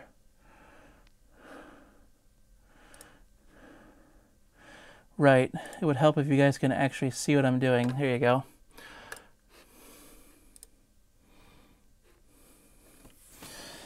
Yeah. Yeah. Fixed it, Cameron. Thanks. Okay, so I guess now that you guys can actually see what I'm doing.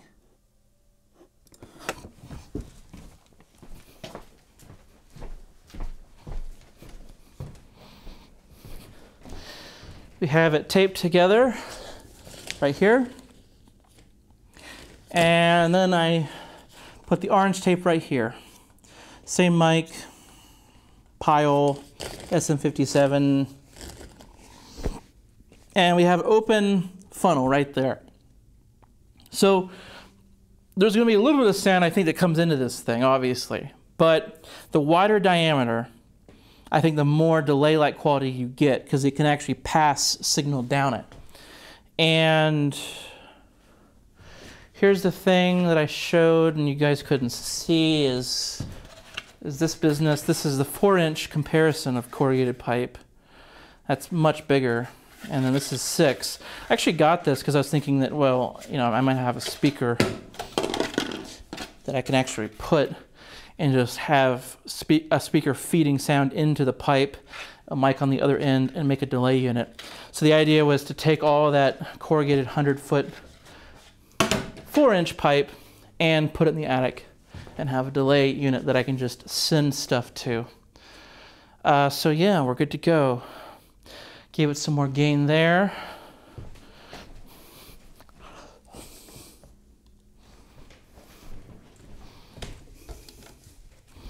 Just make sure I have colors on this.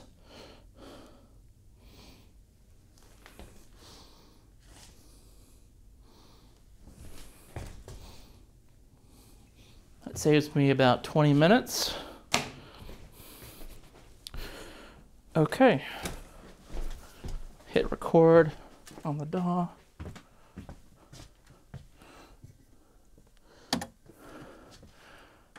"24-foot funnel was last, so this is 48-foot funnel. Okay, everything makes sense. Turn off the lapel mic.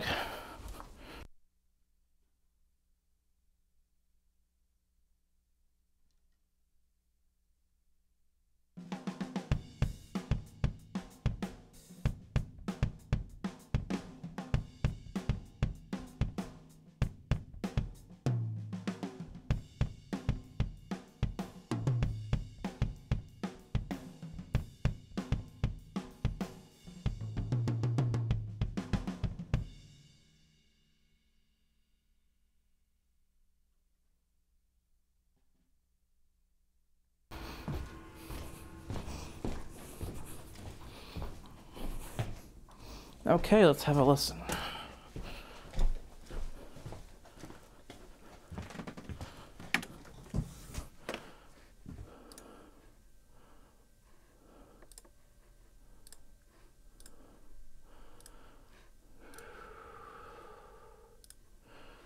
This is 48-foot funnel in front of kit.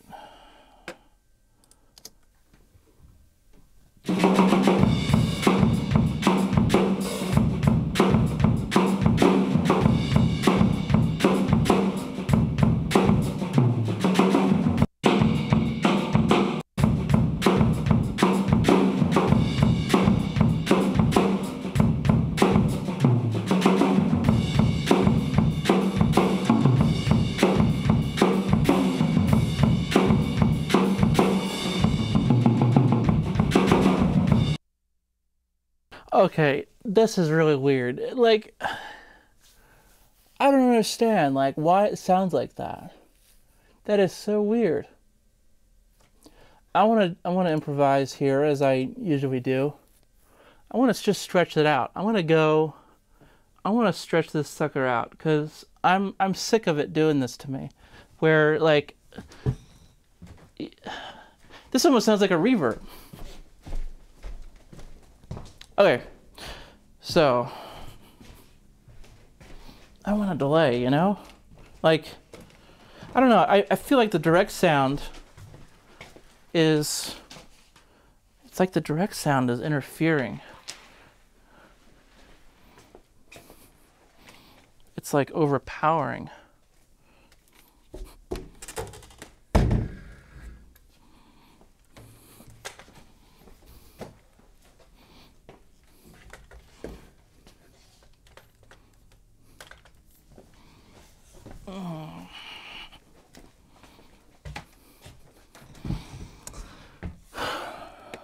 Okay, so I'm gonna move the mic. Let me go back to, yeah, cool.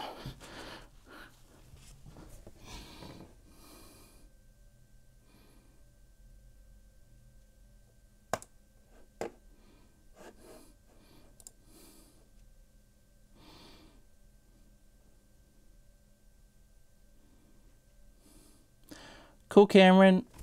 It's cool hanging. I guess it's in the morning there.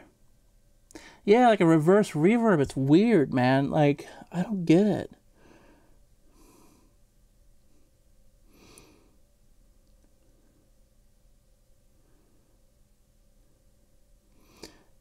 How can you make delays with a tube?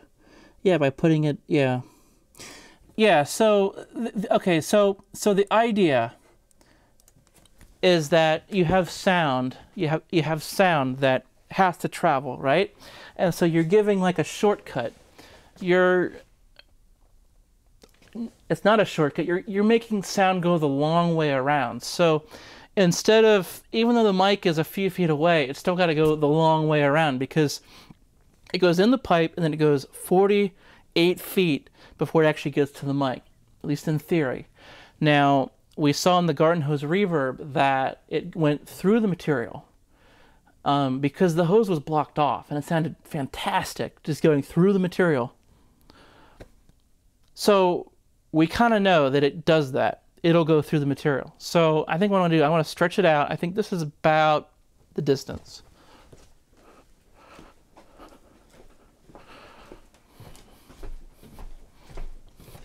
We're going to stretch it out and see.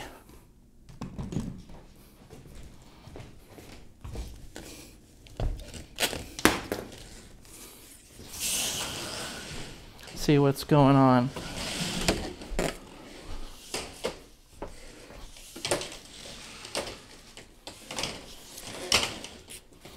You know, some people, they comment. I love the people that they comment, they just say, why? Like, I show them all this stuff and they're just, why? Well, they have a good point. I mean, it is kind of like ridiculous, but I'm coming from the perspective that this is fun. This is like, this is something that, you know, like there's a reason why I do this in the first place. It's because I actually enjoy like the craft of doing it. So the reason why is because we strive to make it better and to find new territory and to go where nobody else has gone before.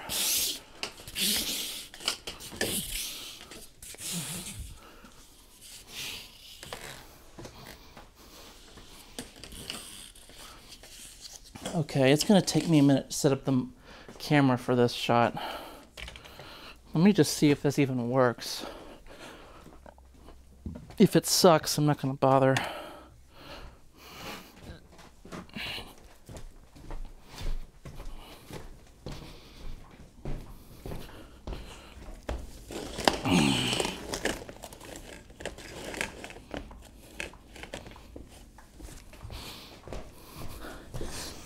And of course, the close mics are going to act as someone asked, you know, how do you make a delay? Well, part of a delay is having something to compare it to.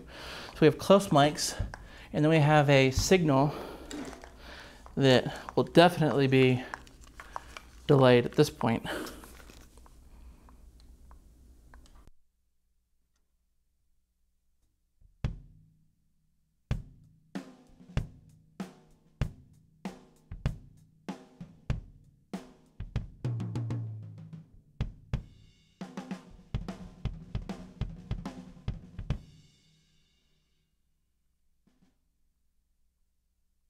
Okay, let's have a listen.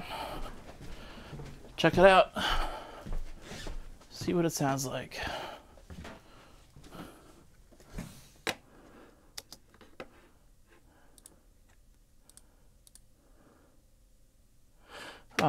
It'd help if I plugged the mic in. I moved it all the way over there. Okay.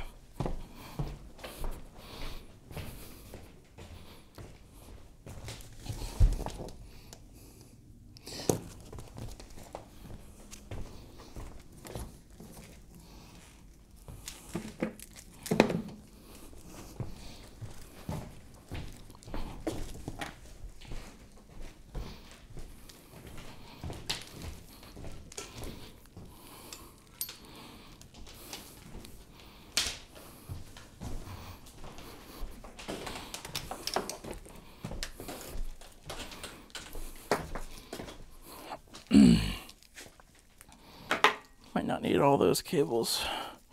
Just one more.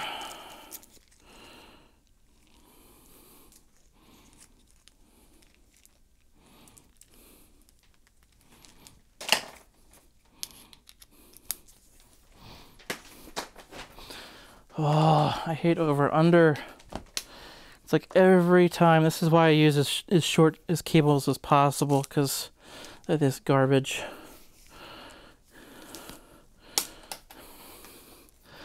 I mean, I know I want to be like the pros and use the over-under technique when I wrap cables, but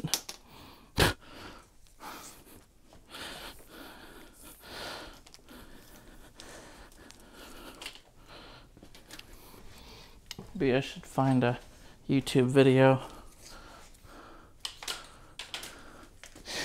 And Eric, you know, he worked at Capitol Studios in LA, and he even dissed on the over-under technique. He said it sucked too, so I'm not alone in that. Okay, got that plugged in. Let's try this again.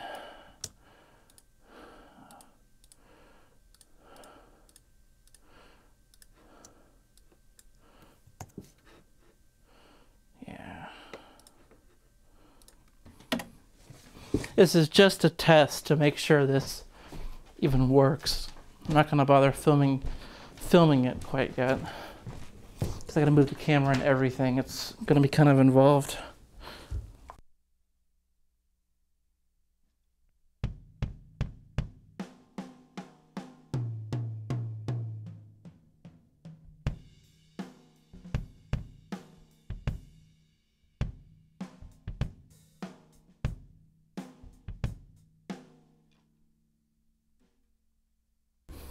Okay.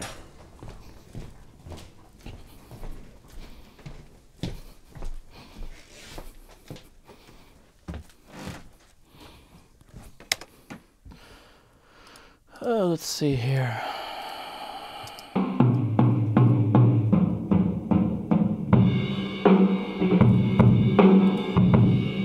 Wow, that's cool. Oh, yeah.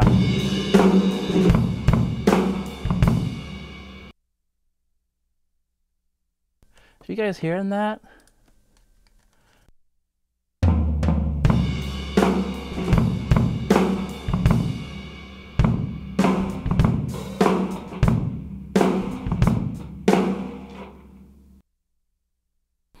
Yeah, that's really cool. That right there is the coolest thing I think so far.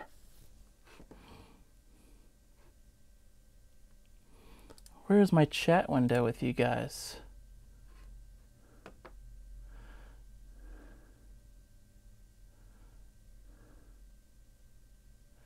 Yeah, a guitar amp, yeah, or acoustic guitar. Acoustic guitar might be pretty weird.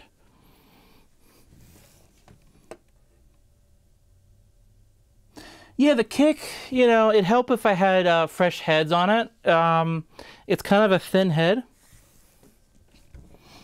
But yeah, it's punchy.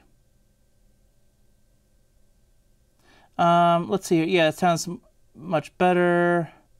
It made a lot of difference. Oh, I knocked the camera out of focus, like it won't focus. That's weird.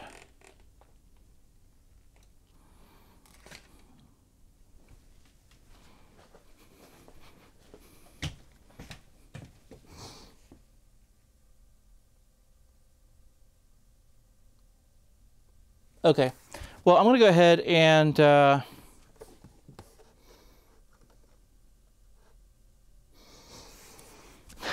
gonna go ahead and set up the shot for this. This is gonna be kind of tricky because it's like so much space. It's so much. Like, it's not a clean, like visually, it's just not a clean shot.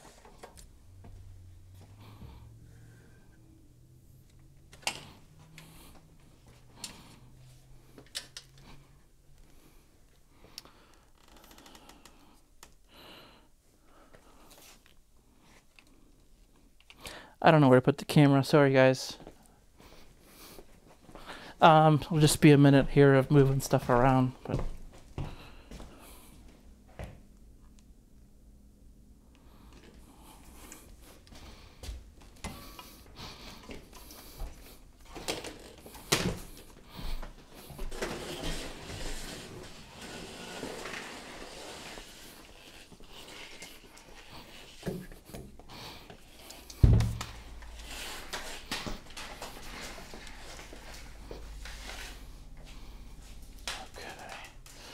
come on.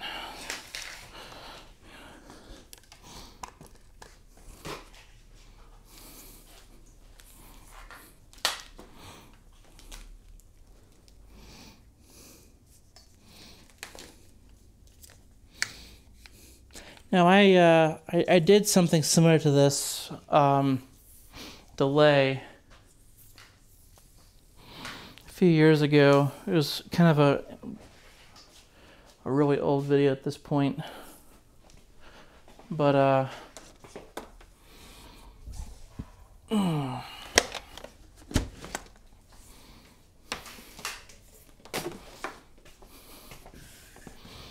But it was in the back of my control room with the door open. I guess I don't want to lose you guys with just the camera, so I'll try to, yeah.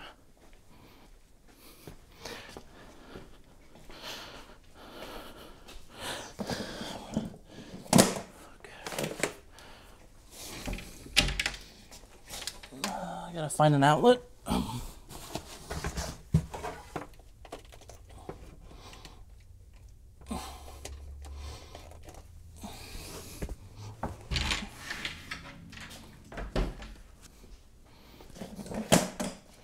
Gotta change the lens. Get a nice zoom.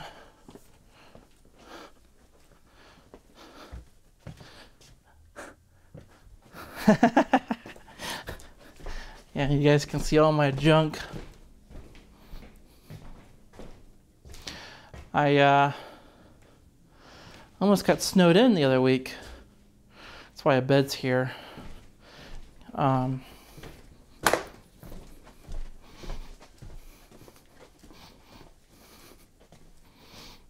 don't want my client going on the highway in the middle of a snowstorm.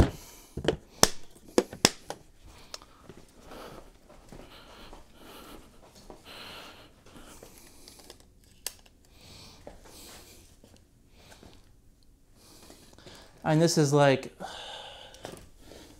just a ridiculous shot. I don't know how I'm going to do this.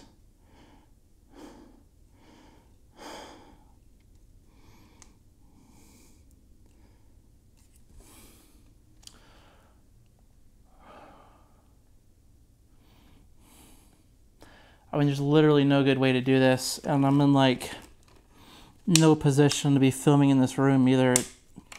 There's just crap everywhere.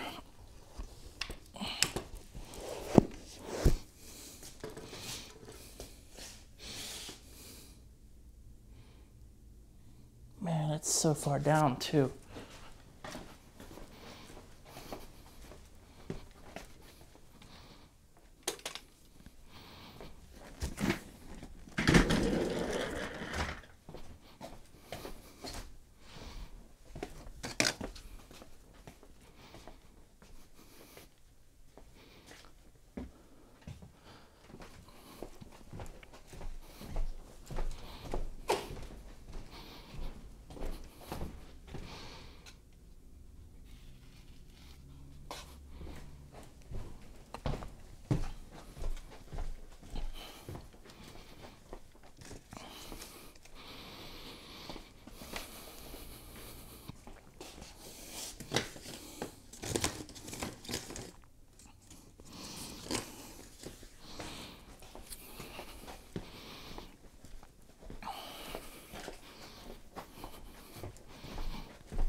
Okay, there we go, spare light stand.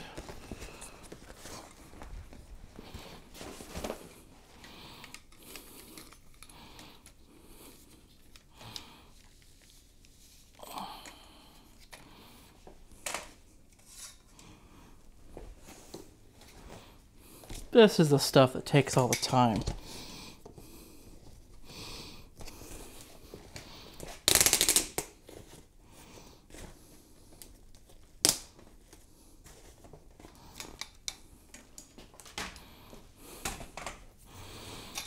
Well, you not only got to get it sounding good, but you got to make it look good too.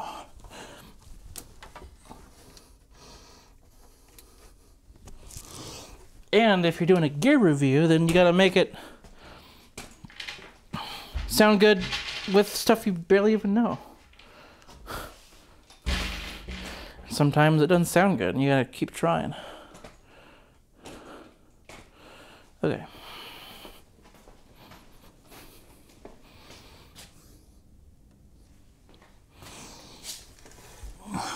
What do I got?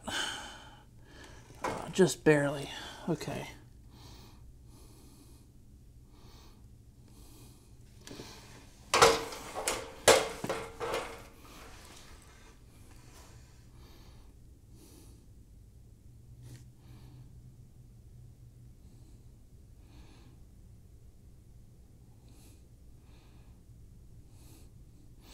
Sometimes you can tell a story through a pan maneuver because it doesn't all fit into one shot. And I might just have to do that.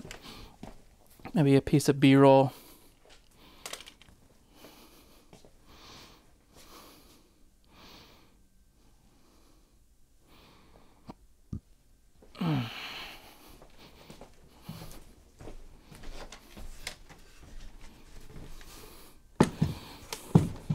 Try to avoid filming the trash can.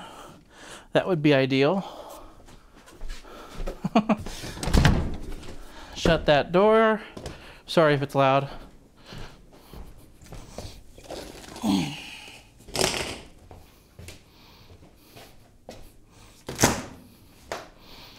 Let's see. I could raise this up a little.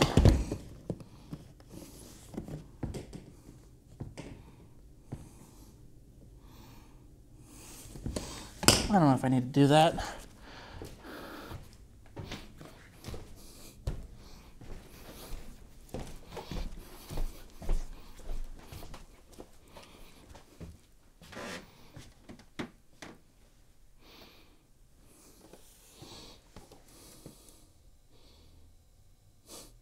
Yeah.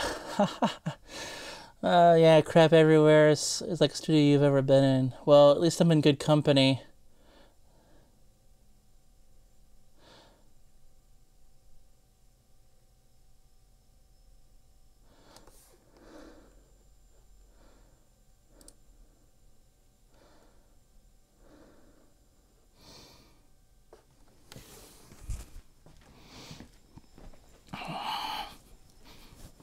Okay, so believe it or not, this looks like a lot of light, and in the shot, it's actually quite dim. Amazingly so. You lose a lot of light, especially in a long zoom. Using the long zoom for optical compression.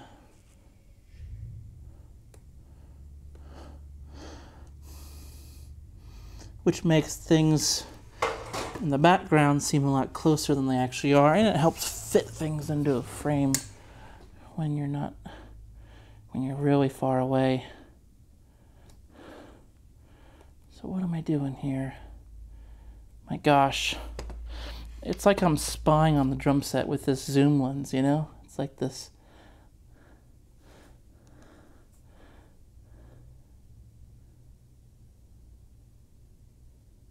Okay.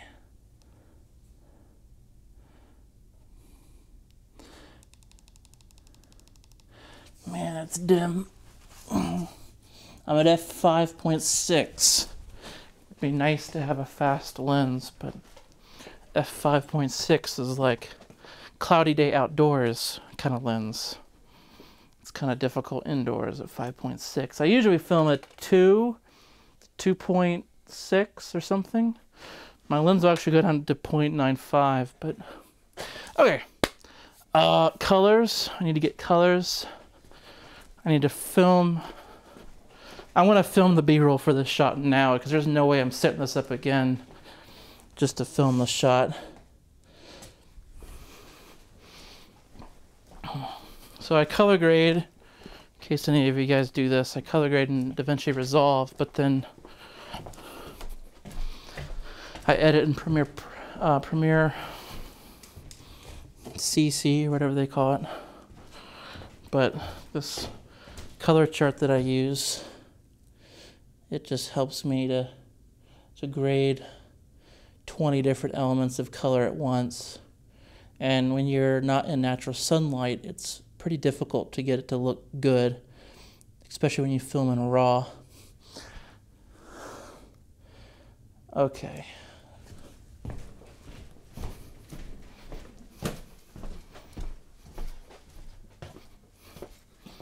Here's what that looks like in case anybody's wondering.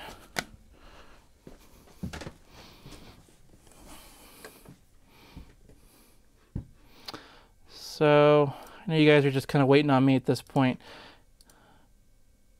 Here's what it sounds like again.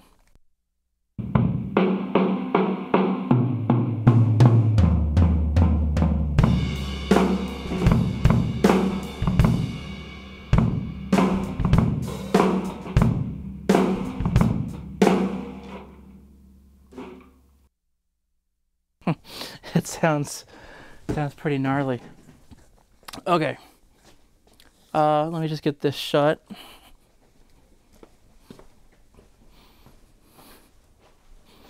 I'd bring you in here with me, but the cable doesn't go that far. I think it's 30-foot cable.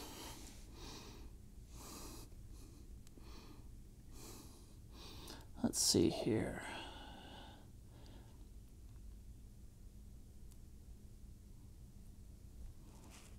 Oh, that's tough.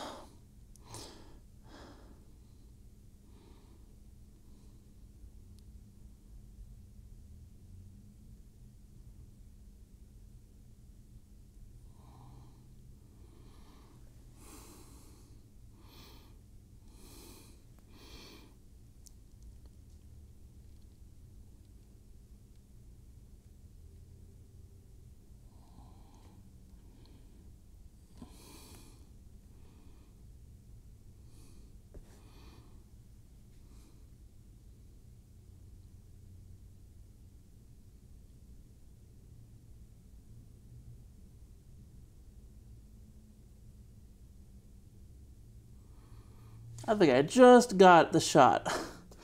It's tough because you gotta roll your finger on the lens to change the focus as you go down.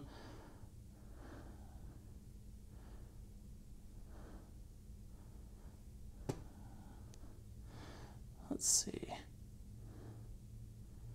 I'm going to leave it out of focus and focus in on that funnel. Okay. So we're rolling and we're only going to see my feet. But we see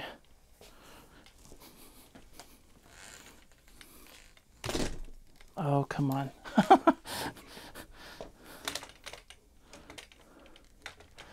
Okay.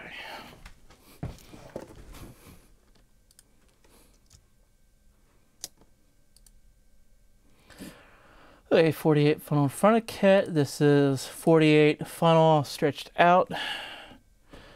Everything's ready to record. Let's do this. Audio is recording, video is recording.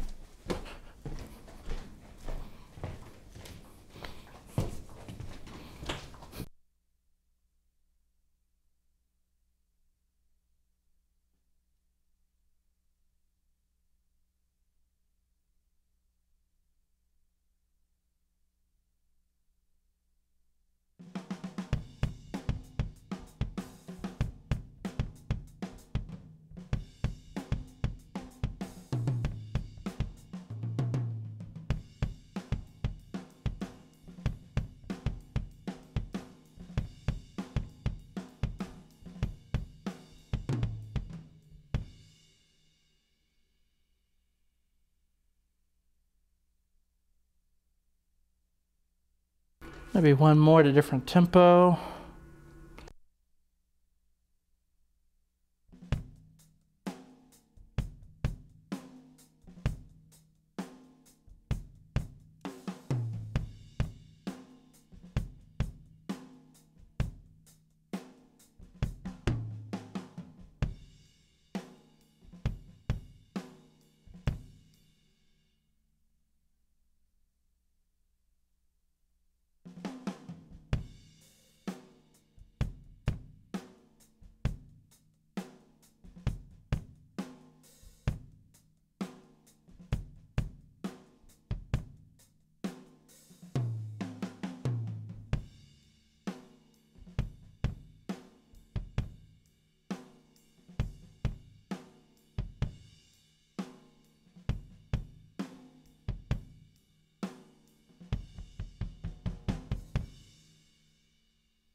Yeah, that might be really cool.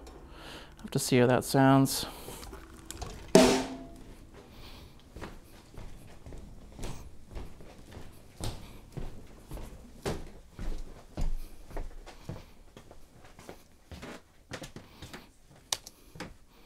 Stop audio, stop video. Video, it takes up a lot of space. In our time together today, we've already burned through about 80 gigs of video.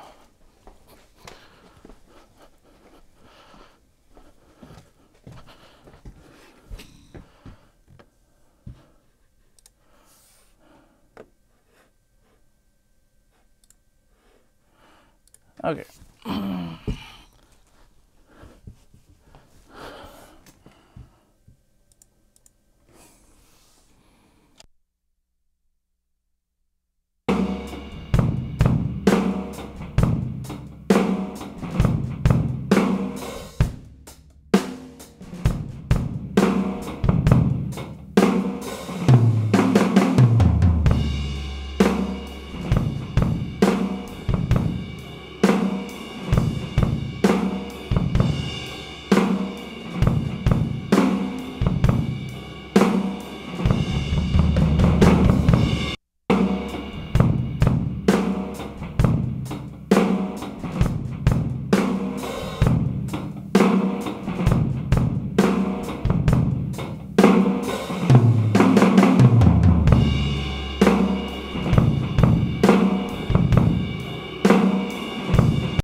Yeah, that slower tempo sounds great for this.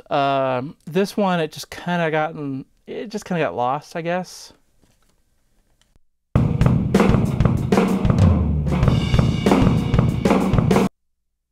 It's just busy, you know? This one here.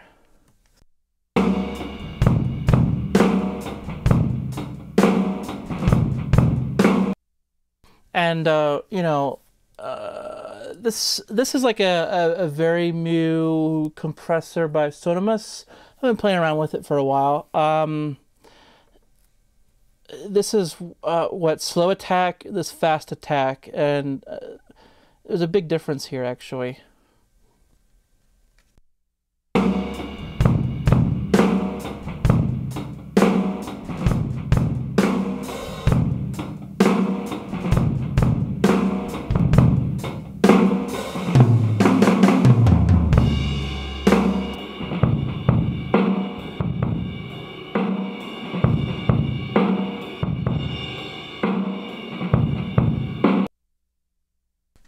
So when it's soloed, it just sounds a little more gooey on the fast attack, which rightfully so. It's what it would do. It'd kick down that transient. But in a delay effect, it's almost working against us. So slow attack.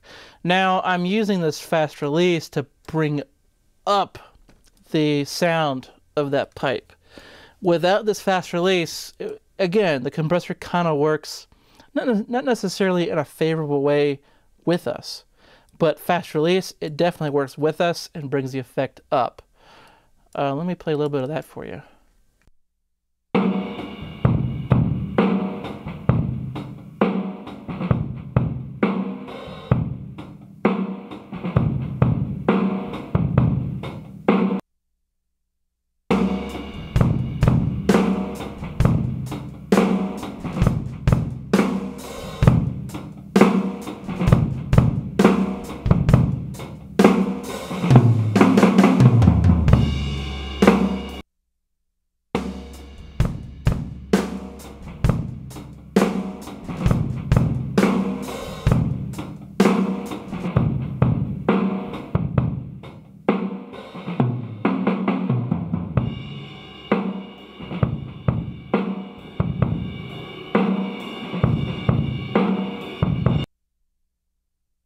You know, it actually sounds pretty cool, like slow, but it's not at all like what we need out of the compressor.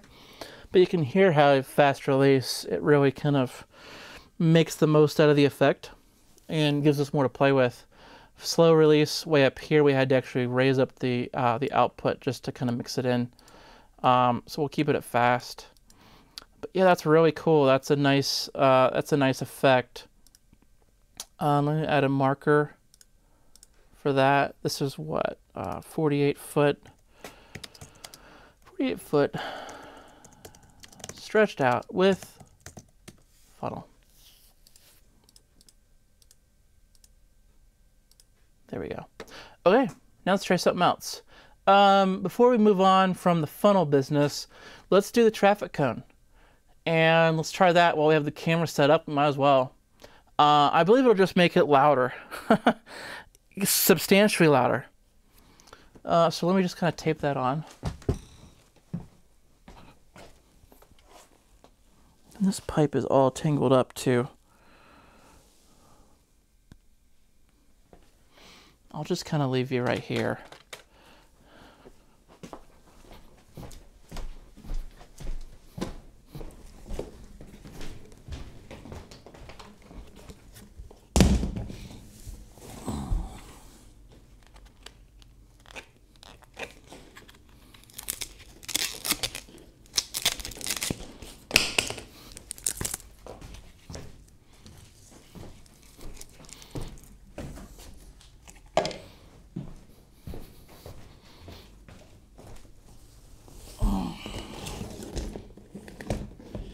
This might be amazing.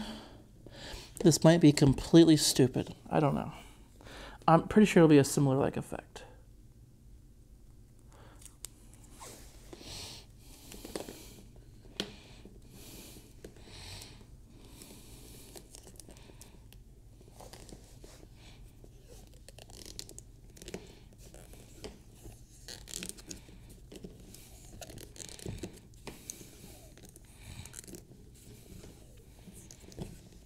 Okay. I think for the discrete hoses with each microphone having its own hose, each 24 foot, we'll leave it open-ended. It just seems to be a more interesting effect. So, make sure I still have the shot.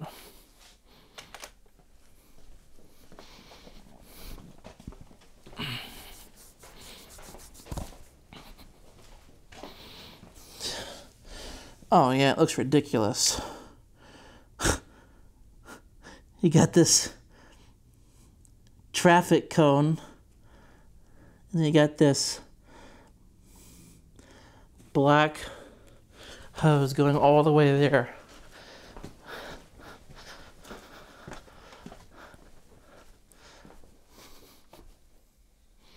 I don't know if you guys can see that or not.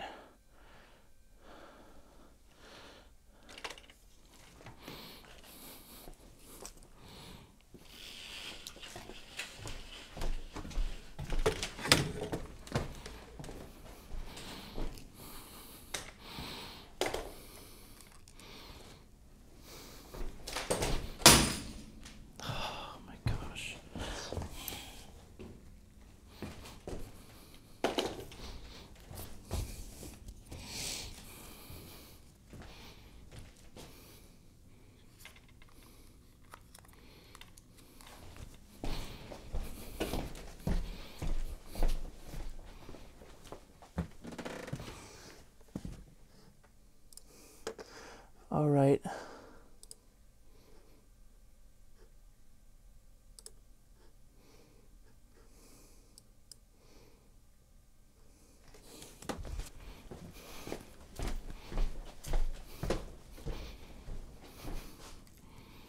Okay, I don't know if this is gonna work.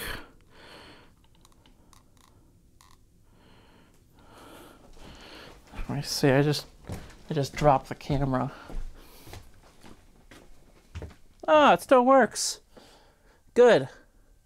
The camera actually still works. All right.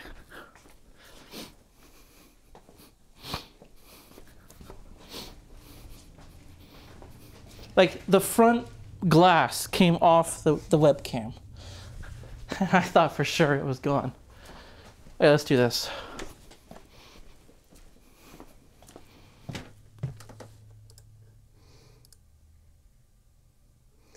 Okay, stretch that with funnel.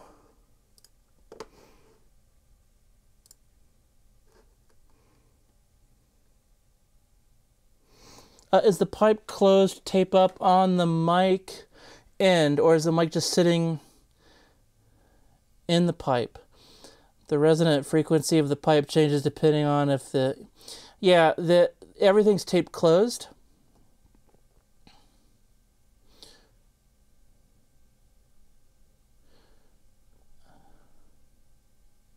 The floor shaking, I don't know. I mean, yeah, I mean, I don't think it really matters too much. It's mostly just the camera shot that gets, destabilized when I, slam my foot on the kick drum or whatever. But yeah, Ryan, it's all closed up except where I want it to be open, which is in the, which is at the end there, either the funnel or the open end. In this case, a traffic cone. So traffic cone. Let me readjust the camera so you can actually see.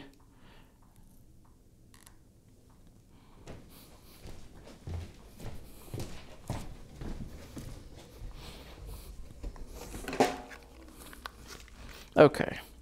Check, check, check. Check 1, 2. Okay.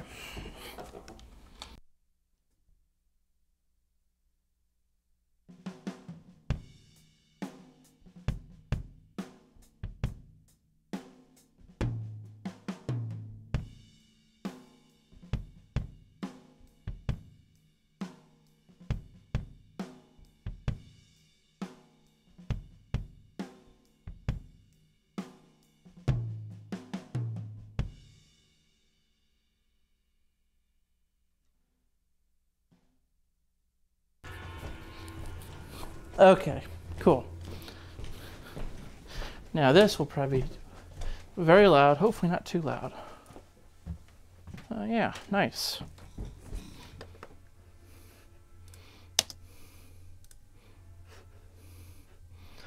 Sounds like the train's coming.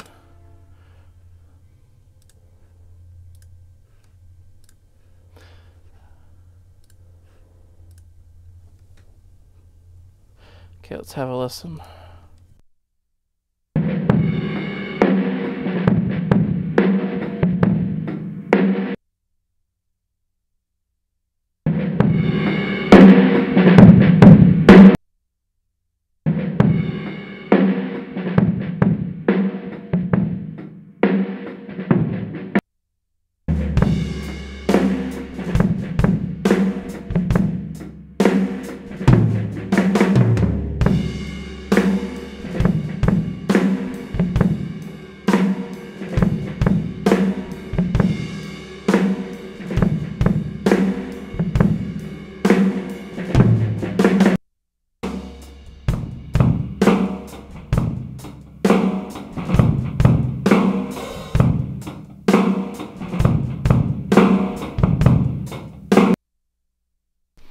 This is with the funnel right here, and this was with the traffic cone right here. Traffic cone, yeah, it definitely sounds way different. I don't know why. It's almost like the funnel has a cool combination of, I don't know, maybe it's like sound leaking through still.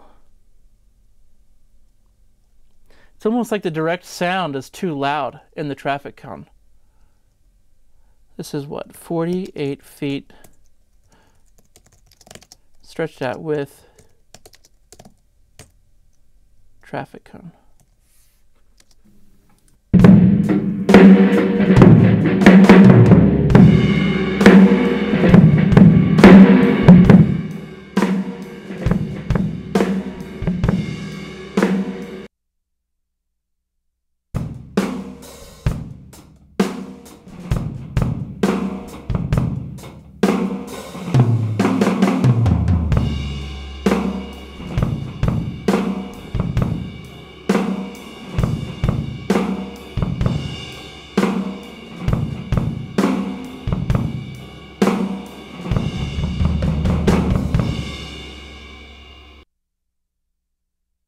So personally, I find this to be a lot more useful probably than this one over here, and I don't know why, but it's just it's got like some low mids to it that are really cool. This one here is just kind of like slappy kind of. So I don't know. I don't know. Well, yeah, I didn't turn up the gain either. You know, so it's just the ability. It's literally physics, just like in a loudspeaker. How the surface area of the end of the cone is basically amplifying through physics what comes into the very small area, you know, in the top. So it's taking all that large area and making it louder and louder as it gets smaller and smaller, going down the pipe. And yeah, no difference in volume. You can see the difference here. Like here's the difference here. No compression, nothing.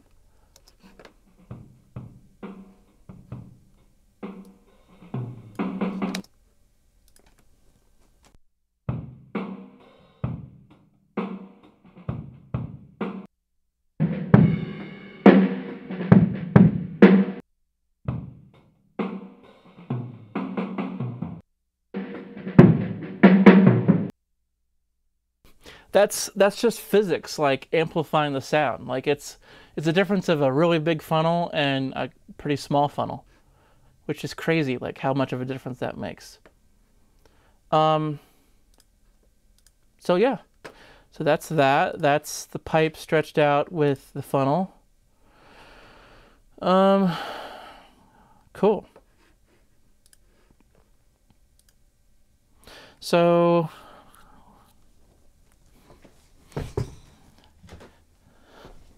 make sure I'm not still recording video on this.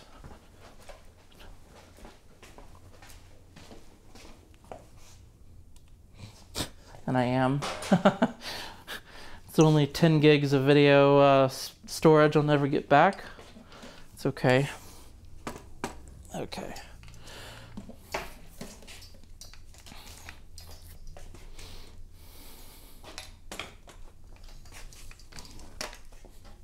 So, any of you guys try the garden hose reverb? I'm just curious because I haven't seen anybody say that they've like necessarily done it, but yeah, I've got like 60,000 views on the thing, and you know, you'd think somebody would try it.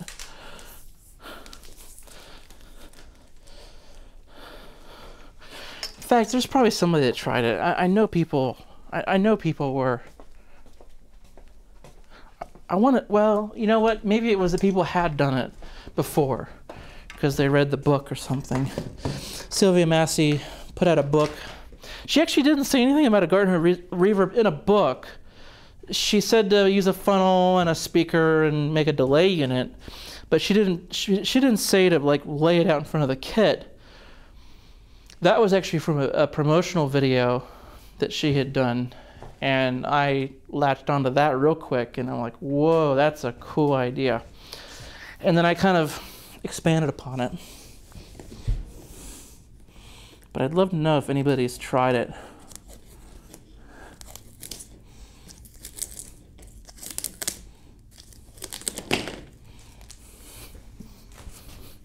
This thing is amazing. It's just so loud. Hey, hey, hey.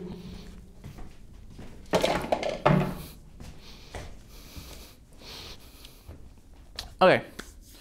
Now we need discrete hoses.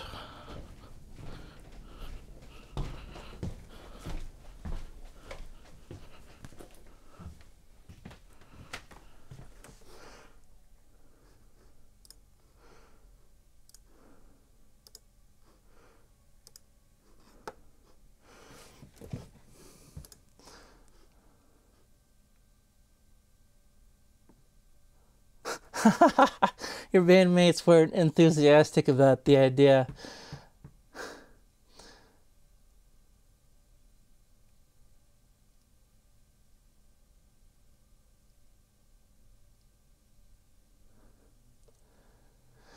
The traffic cone is an instant YouTube loudness. Z-War filter? I don't understand. I thought about making a video about how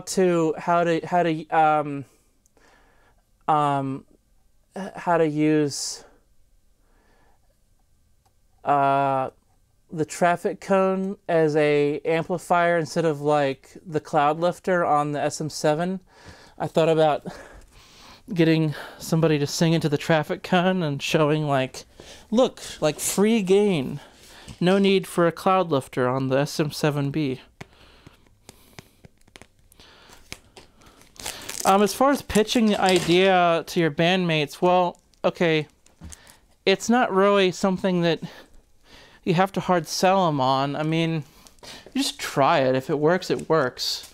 If it doesn't work, that's fine too. It's like, does it get you something you can't already get? And if you already have a great sound, then don't waste any time on it. I mean, I'm okay with, if you have a good sound, like I did a session, you know, we talked about the garden hose reverb, but we didn't actually use it in the session because I had what I needed, like, out of the room. But I think if you have a room that doesn't have like that much space, it might be a cool way to get space that you don't technically have. Like, it makes it sound bigger than what you actually have. But if you're in like a 10 by 10 bedroom or something, you know, even just a bundle of hose, like you could just have it coiled up and it gets you like, it gets you something you don't already have. Okay. I don't know what I'm doing. Discrete hoses. But how?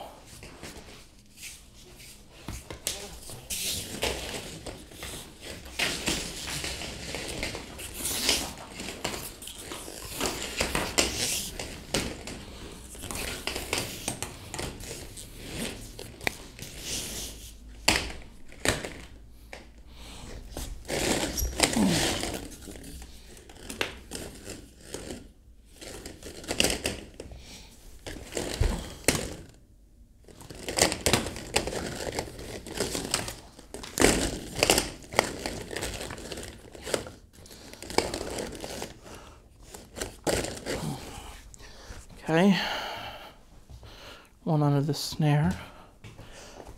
Just a guess, I don't really know. I don't really know what I'm doing.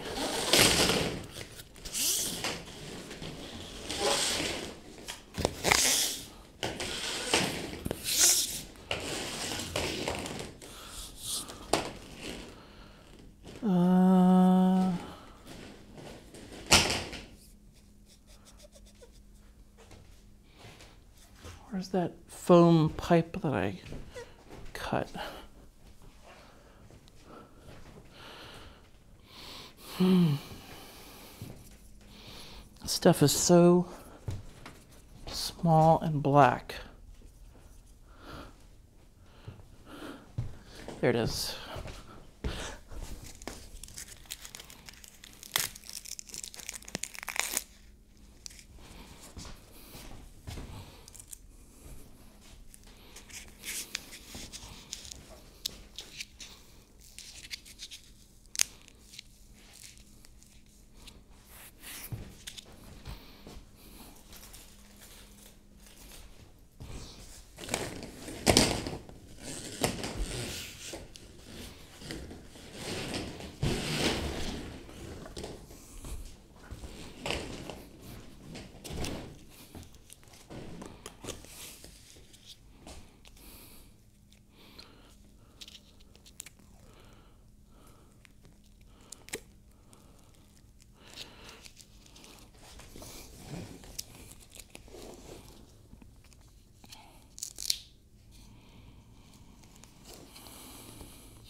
You know, part of the appeal of that garden hose reverb is that if you have a bright room too, you can get a reverb-like effect. As long as you use compression, it sounds like a reverb, but without all the cymbals. That's key. That's like the coolest, one of the coolest things about it. Obviously, if you don't have a room and you're like, man, I wish I had a bigger room to record in. But it's also that you don't have to mess with all those noisy cymbals. It's like you're left with all the gooey stuff. The thick stuff. Which is why people are like, man, it's the Bonham sound.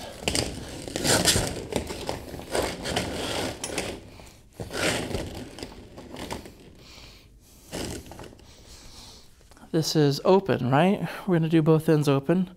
Okay.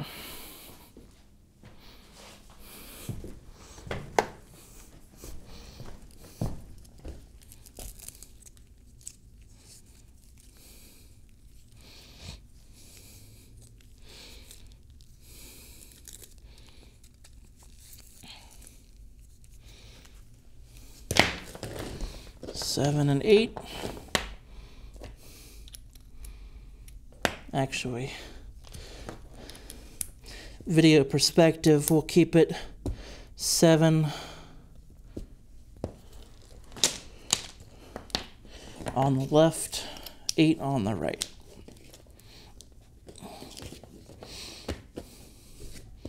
Somebody asked me recently, do you do drummer's perspective or audience perspective? And well, if you're doing video, you do audience perspective because it makes sense. In fact, there's a video that I did at Weathervane of there's a guitar amp and there's an XY pair on a dolly, on a camera dolly. You can look up the video if you want. And we roll the camera dolly back and forth, and it creates this really cool like panning effect. The guitar amp's here, and then we go back and forth. Technically speaking, it was, you move the dolly and the sound goes to the right because, you know, the amp's stationary and it goes this way, and then you move it back and the amp goes that way. But in the video, it just seemed natural, and nobody's ever commented this, that when you move the dolly, the sound goes to the left. It's the thing moving, and the sound actually goes with the thing moving. But in reality, the stereo imaging was actually backwards. Okay, so we got one mic, we got two mic, we got two coils.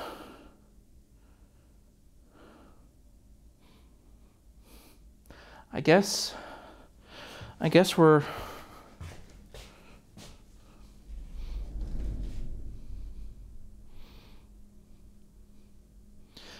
good to go. Trying to think what we all had to do.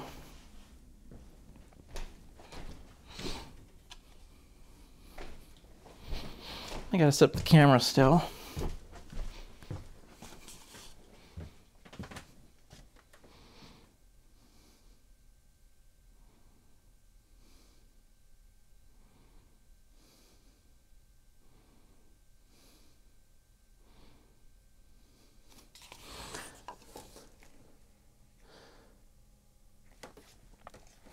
All right, yeah, loudness war. Yeah, I mean, if you're not into big verb anyhow, you know, whatever. You know, it's all aesthetic. So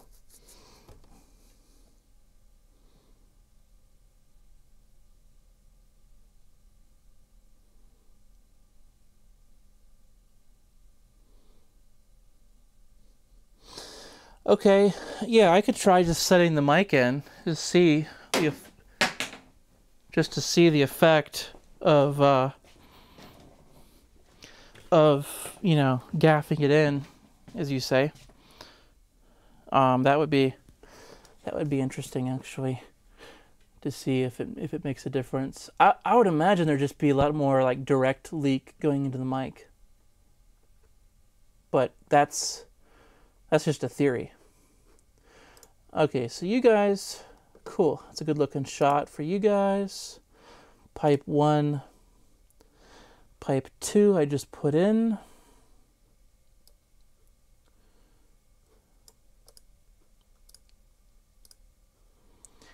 You know, the strangest thing about doing this live stream is that I feel like There's people in the room, but they're not saying a word.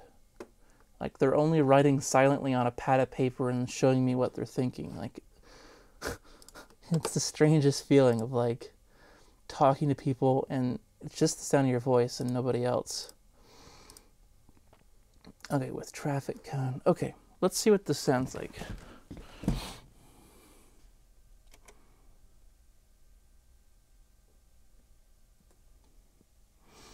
Just make sure the gains are equal on both preamps here.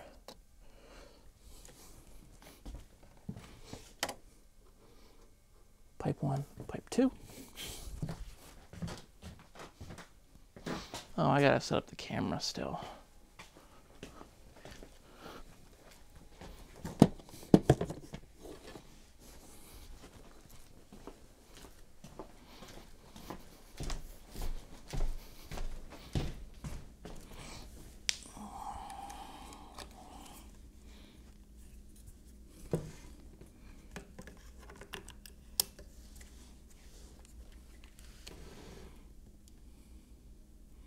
I will say I was really, really sick of saying the word garden hose.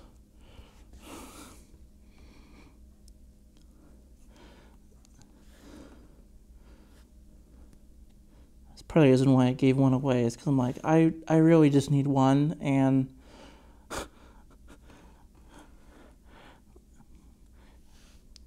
you know, I think it's something that I can definitely use, but I don't need two.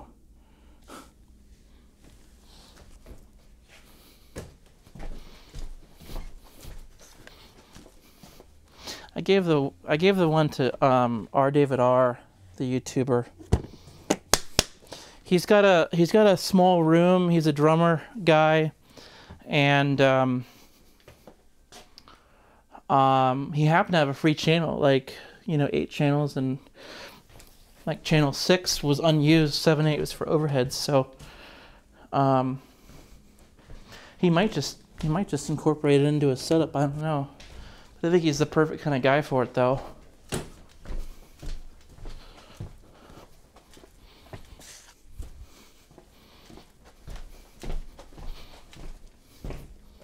Wait, I don't have power.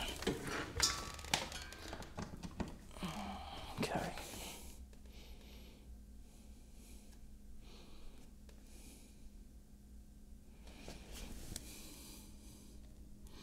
Okay, yep. Get my colors here.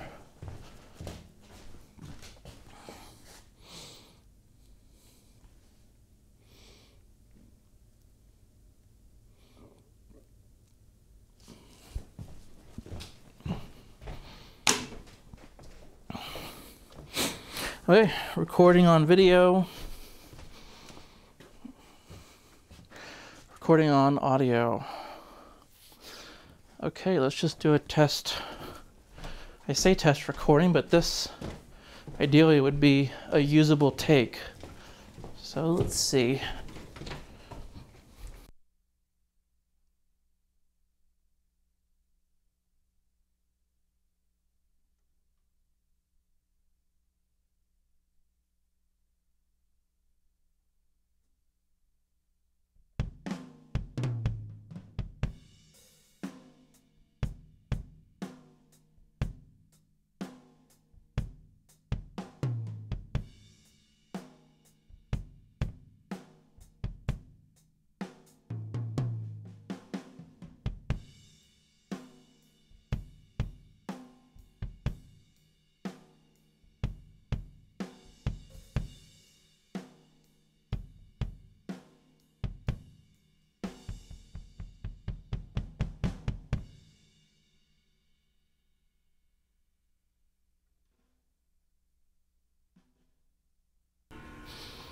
Okay.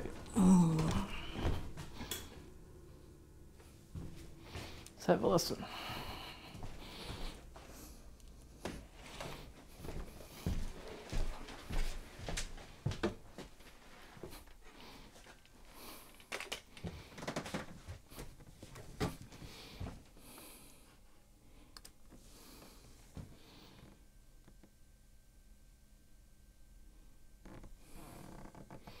Nope, I didn't get it.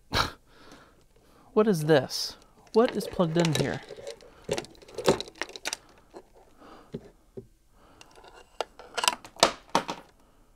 This is going into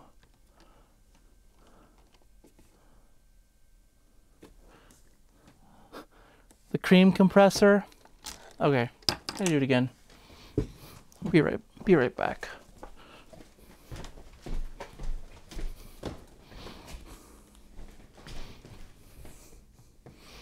Helps if I record both pipes and not just one. But I haven't used channel 8 yet. I had something plugged in.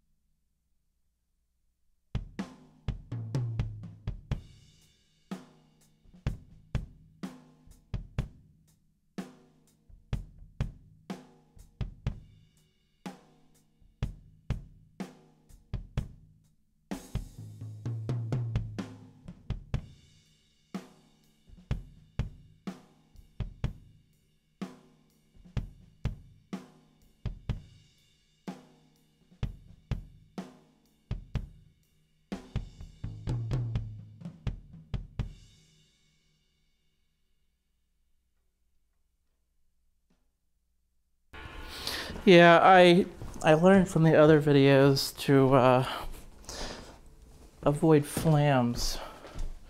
If you do flams, people... I don't know that people, but I assume people will have a hard time hearing a delay when you're pulling off flams like that. So, kind of gets in the way of the whole effect. So I restarted with singles instead of flams. Okay.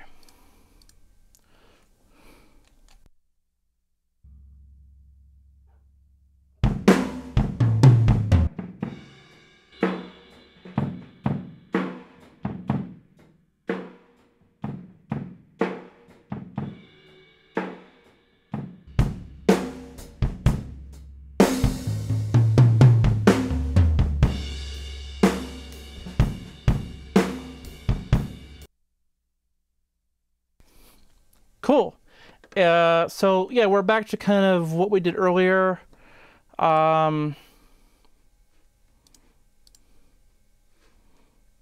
me just play this for you here.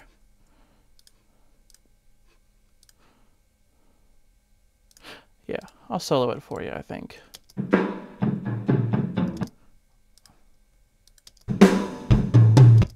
Yeah, I'll play it for you solo, just so you can hear it.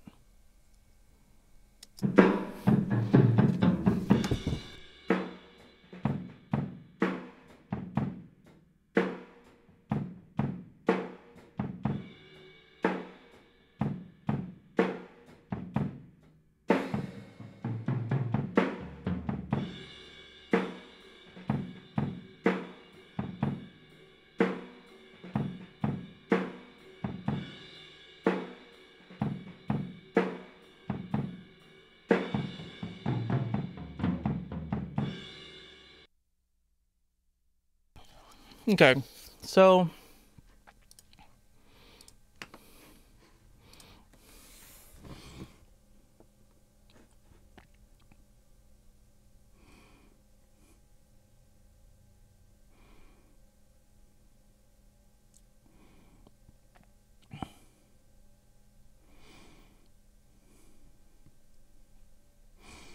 okay, cool. Thanks, Les Guardians de Nuit. And yeah, what am I doing with the paper and the color swatches? You get a thing of color like what I have. It's a preset thing. You hold it up in front of the camera. When I go to color correct the video, because it's in such a raw format, it's very flat, right? It's like no EQ for video. It's almost like a starting point. It's like a preset EQ, but for color. So you just hold it up, and it knows what the red should look like. You know, it knows what a white should look like, because those are actually like mathematical facts, right? Like exactly this balance of color for each of those swatches. Then you can go in and you can creatively uh, you can creatively do your color grade, which is what movies do. For this, a lot of times they're just trying to make it look good, so that helps me out a lot, just to save on time.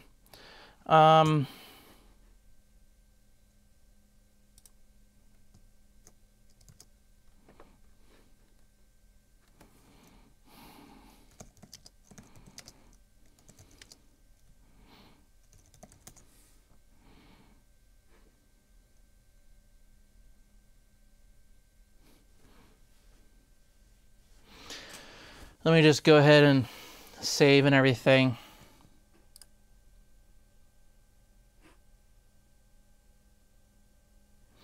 Yeah, and Cameron, you can check this out if you want. It's just DaVinci Resolve, like resolving an issue. But look up Resolve. It's a program, and you can edit video. It's like a free download, actually. You can edit video, and you literally just draw the box over the box that is created by that color card. I'm just doing a save now. That's what we're doing. We're just kind of waiting. It's just kind of moving all the files into one folder. So, but yeah, if you have any questions, hit me up, or ideas, or, you know, I certainly don't know everything. So if you have some input or ideas,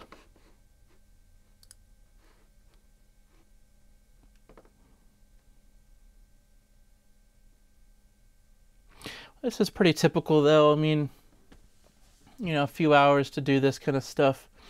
This usually happens really late at night, and I was going to do it last night, and then I'm like, well, I could do it live, and then I thought, well, that's probably a good idea.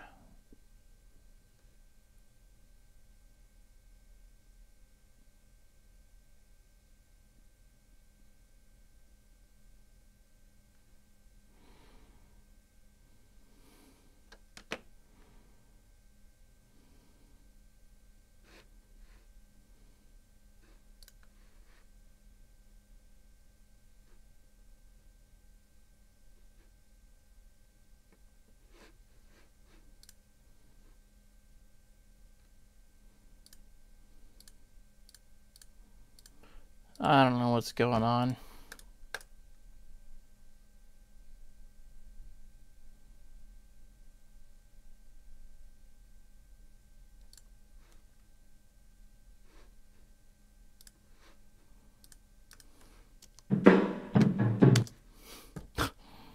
Okay. So this was discrete hoses, meaning each mic has their own hose. Is all that. I'm kind of borrowing that term from the electronic way of labeling things. What am I doing? I'm doing a marker. Okay.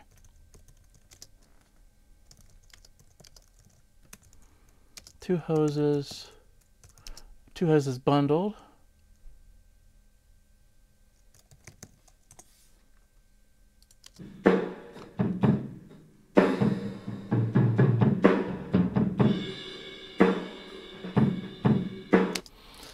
I wanted to do,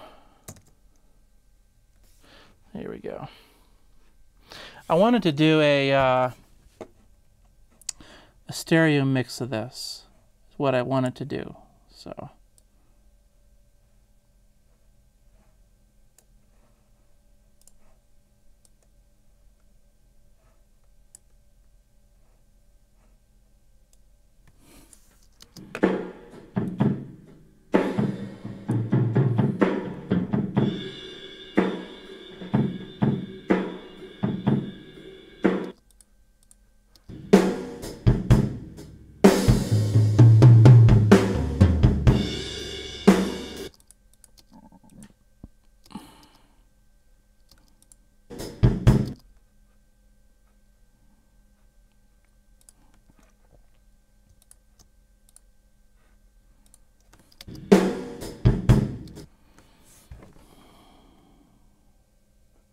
That's so strange. It's almost like... I don't get it. I have everything bussed, but it's not going there. It's like it's not responding to my changes or something.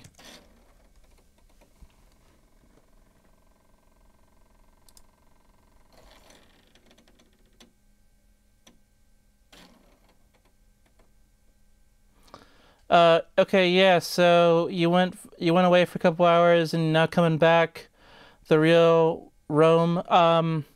So basically I set up the drums, I got levels, and then we started doing experiments. I did the hose bundled up kind of around the kit with an open end. Then we closed the end. Then we did a funnel on the end and kind of had the thing up in front of the kick drum, and then we stretched it out. Well, we doubled the length, and then we stretched it out, and then at that same length, doubled length, which is 48 feet, we replaced it with a traffic cone, and then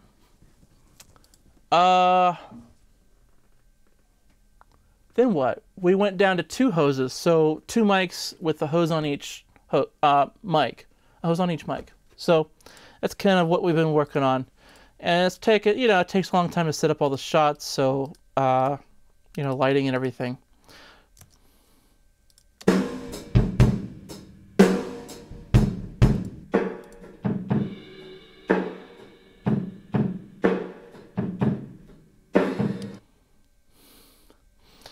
Oh, okay. That makes sense.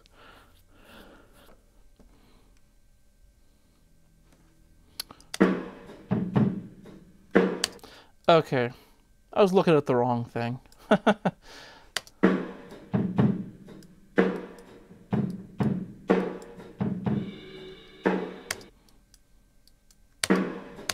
Okay, I'll show you guys the screen here so you can see.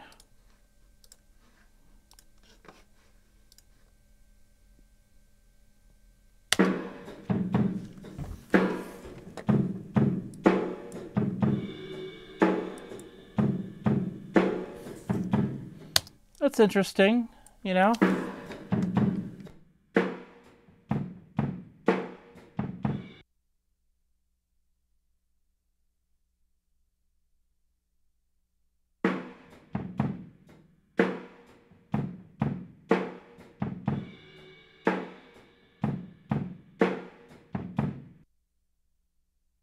Let's try it in the context of a mix here.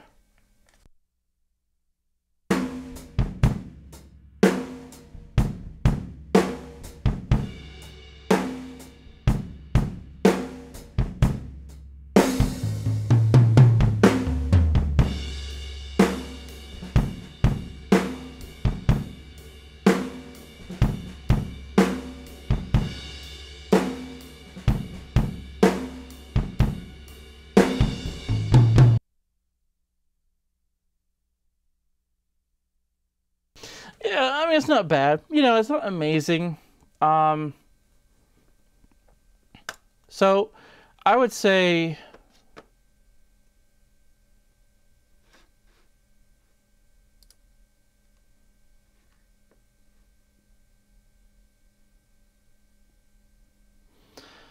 yeah, I mean, what do you guys think? You got any ideas? We got the 2 bundled.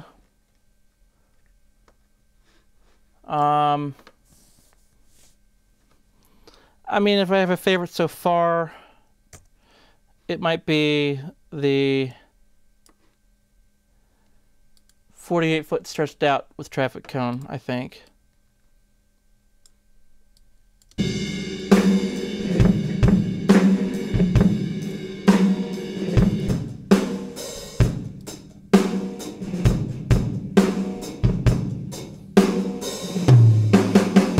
No, with funnel.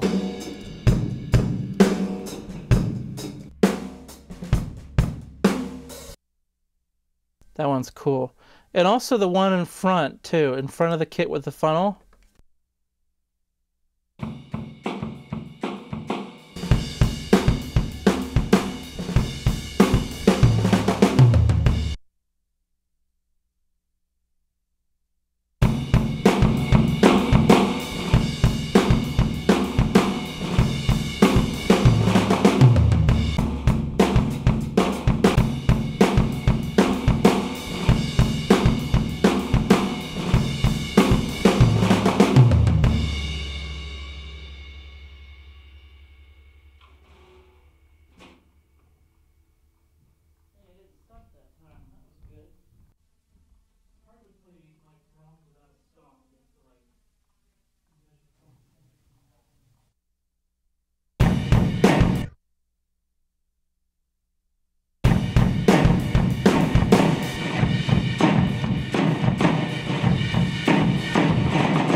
There's something about that funnel in front of the kit that it opens up in the low end. It's much less of like a hit you in the face with snares, which is still nice, like, and cool, but there's something about that low end on that out in front.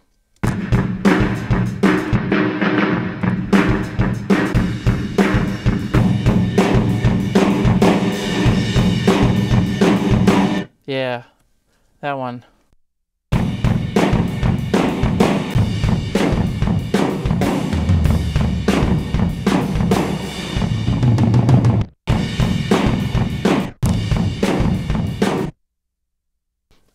Both the funnels in front of the kit, the 24-foot and the 48-foot, they both sound pretty cool.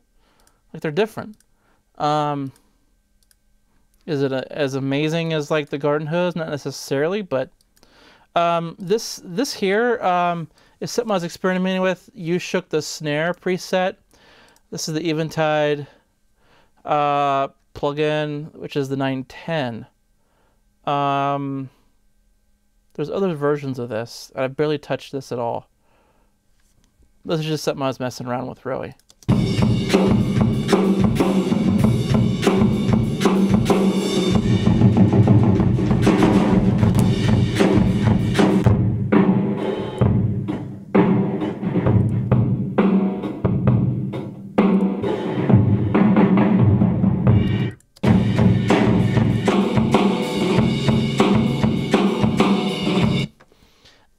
So without it, you can kind of hear the kind of stuttering echo, fluttering echo, I should say. And then with this, it just kind of adds in more. It makes it more. And it makes it stereo, which is kind of cool. Let me turn off my mic this time. You can hear it better.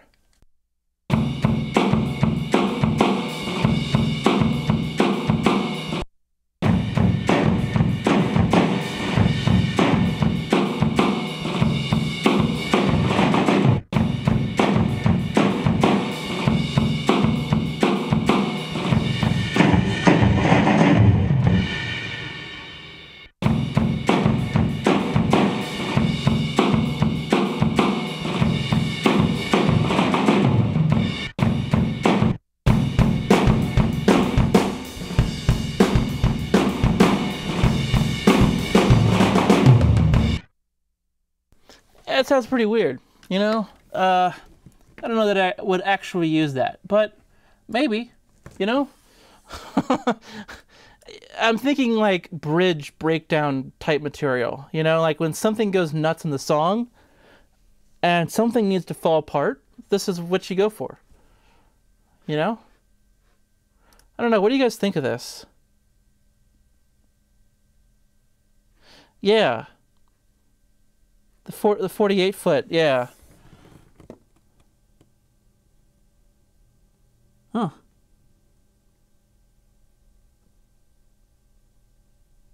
Yeah, yeah. I mean, yeah. Harmonizer is definitely a very aggressive effect, I think. You like the 48 better? Wow, that is really cool.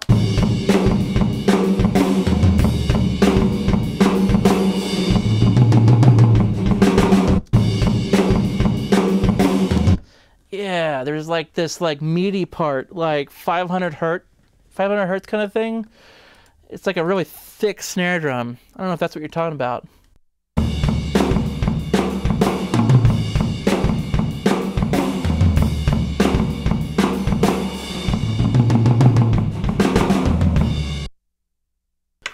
Yeah, so I don't know. You guys got any ideas of what I should try? I'm kind of out of ideas here as far as go back to the camera here. Yeah, cool. So I'm not sure what else I should do. I had a list. Stuff I knew I wanted to do. That was pretty much all of it though.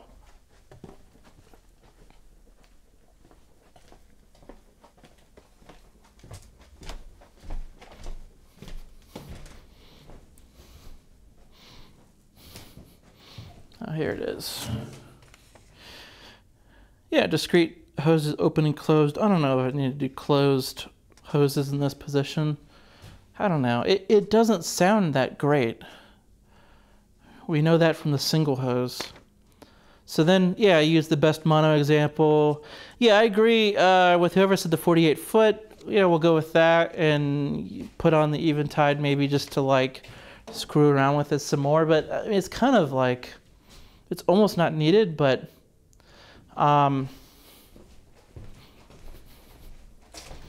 definitely the compression is needed, but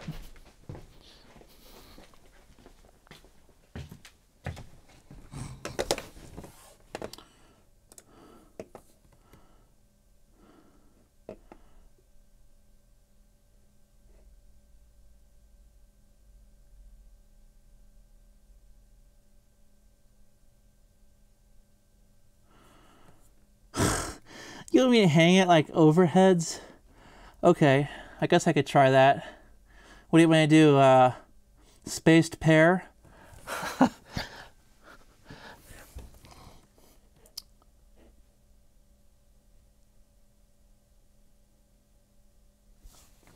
Yeah, okay. Okay, you want to hear the harmonizer off again and just use some compression?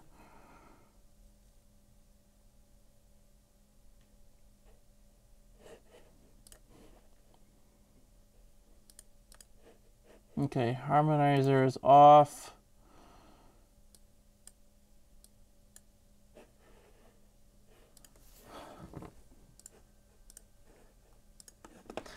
Okay, harmonizers.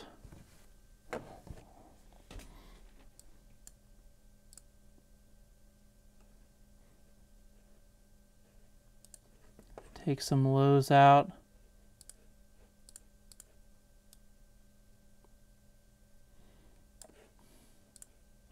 And just compression, you want to hear that?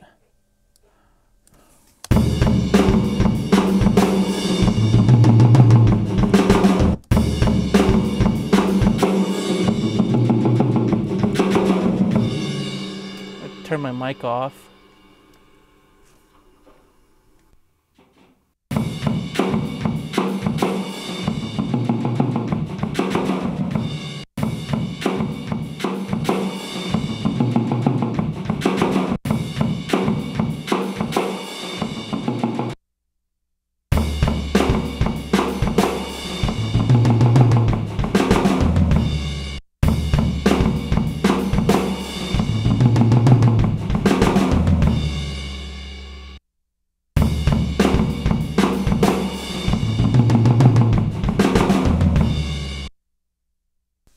actually like it with the lows in there personally.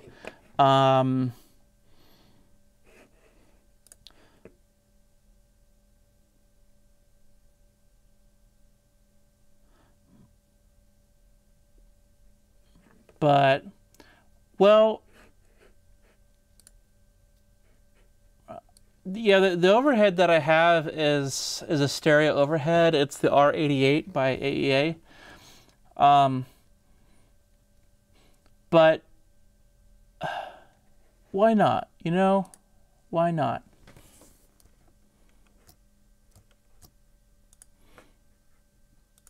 I don't even mess with any of the plugins really. I don't care. I just need to. I'm still going to record everything, but it's the positioning of the tubes as overheads. Like, why not? Like, let's see. I'm going to have to use more tape. So, yeah. Let me turn back on the video here. Okay.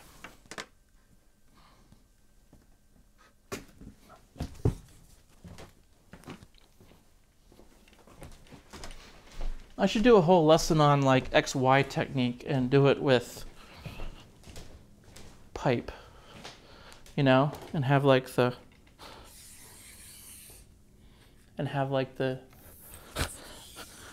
pipes going up and forming the XY. And okay, what do I need to do this? I need a couple stands and some tape.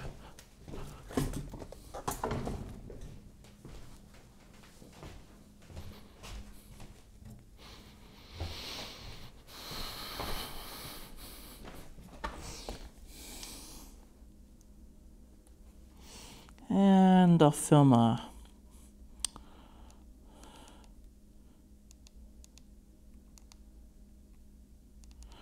get a time lapse on this.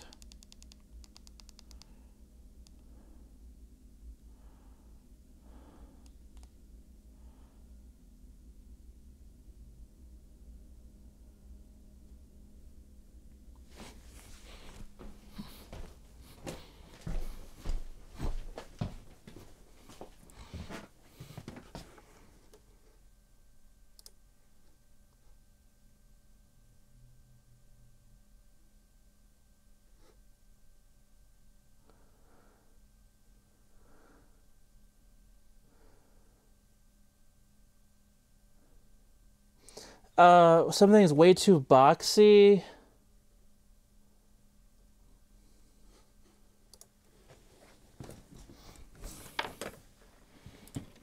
Is it that my mic was on, perhaps?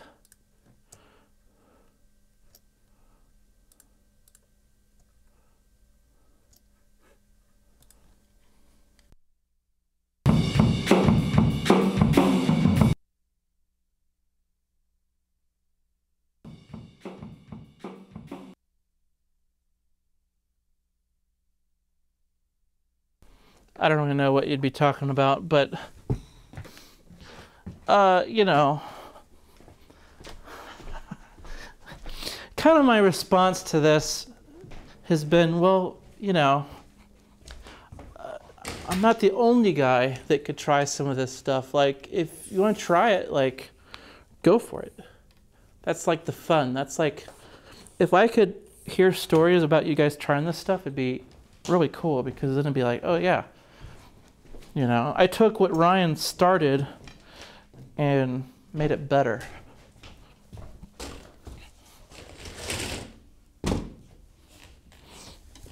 Like, the requests I got for the garden hose was, it was like a long list of stuff, and there's just no way I could do it all. At some point I have to say, hey, let's have a competition. Other people trying some of this stuff.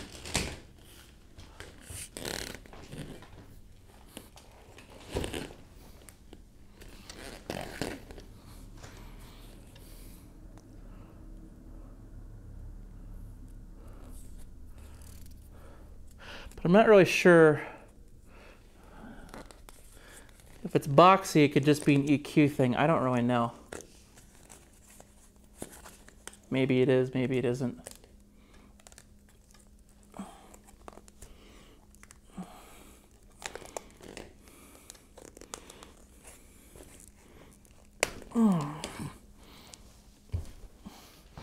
This will look pretty nuts.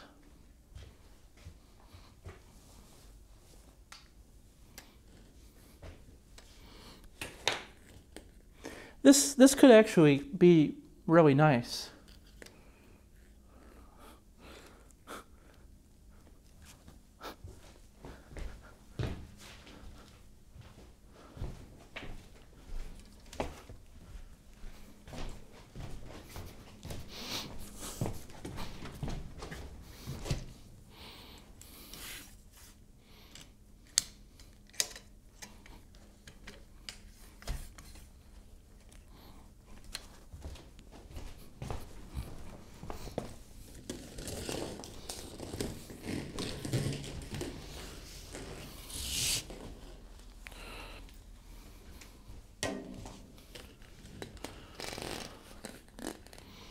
I'm going to go for spaced pair.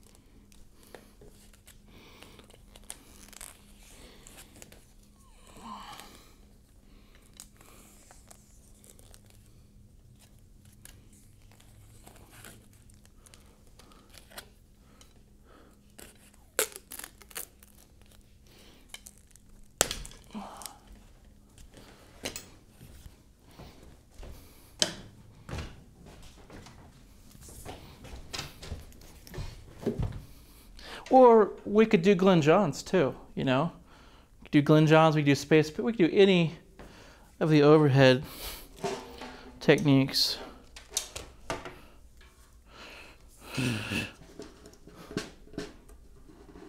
Hey, look at that. Pretty good. Close enough. I don't even know if it matters. This is so ridiculous. It really is ridiculous. This is the kind of stuff that people say, why?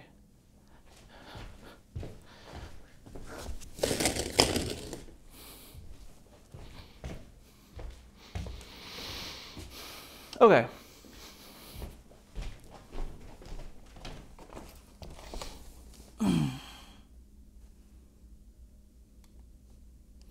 Set up the camera here.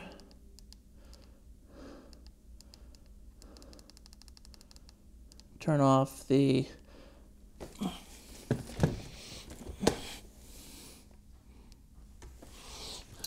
time lapse.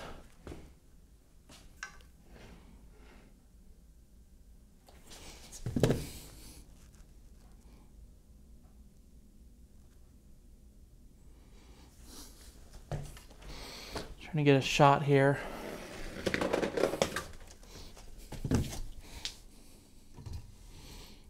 Wow, that looks ridiculous. Like really, really, it's like a sea creature.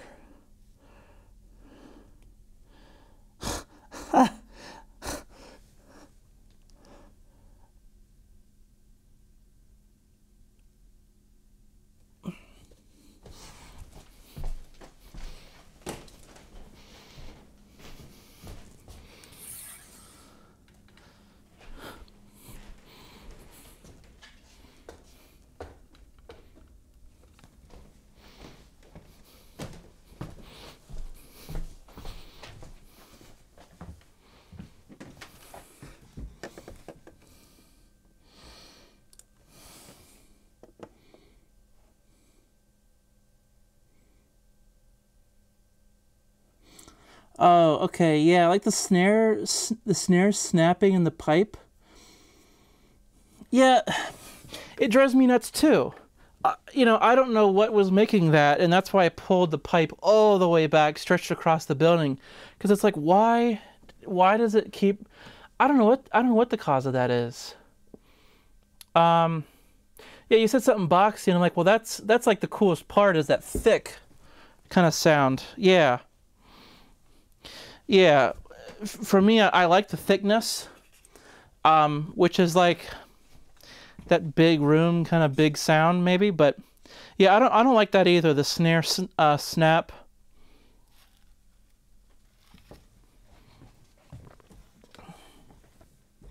Adjectives are so funny, you know?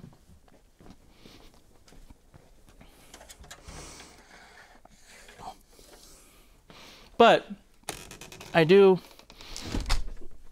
think that you guys should try some of this stuff, because I mean, this is like, maybe that's just kind of my place in the world, is to try this crazy stuff, but I'd love to see other people do it too, you know, and like do it better than me. And wow, this looks so crazy. Look at this. I don't know if I can show you this on the camera.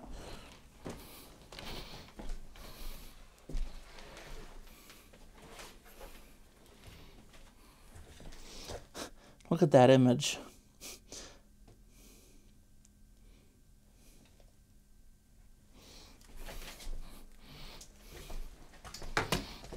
Whoop.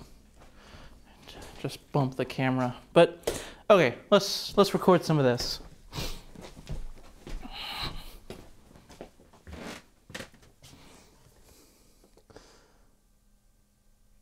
Yeah. Yeah, I'm excited about the setup too. I don't know if it'll sound any good.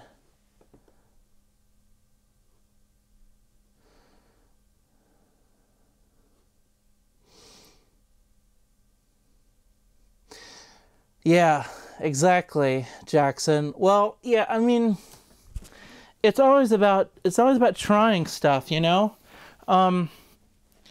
You know, Sylvia Massey does some really weird stuff that you definitely ask why. Like, why in the world would you do that? And she does stuff like playing sound through a pickle. I don't know that I'd probably do that, you know? I don't know that I would get a pickle and play sound through it until it glows. Like, but I do think that some of these things can actually produce like really interesting, usable sounds that I think that people could actually get some use out of. That's what I'm interested in, is like making somebody else's life easier. Like, oh my gosh, like that sounds amazing. You know, it's more than just like a novelty, and more of like, wow, that's a legit technique.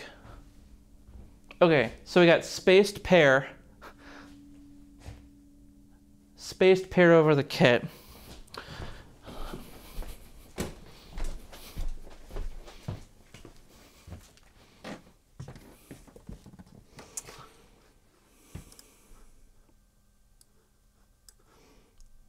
Let's see what it sounds like.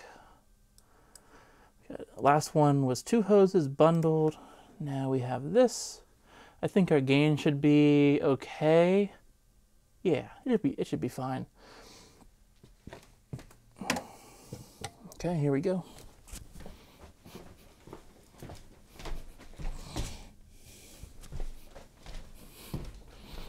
Just get color on this real quick.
Okay.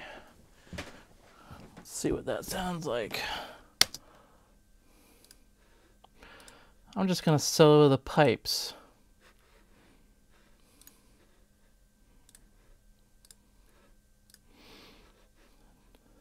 Just the pipes here. And you should hear them in stereo. I'm going to hard pan them. Well, I'll experiment with that.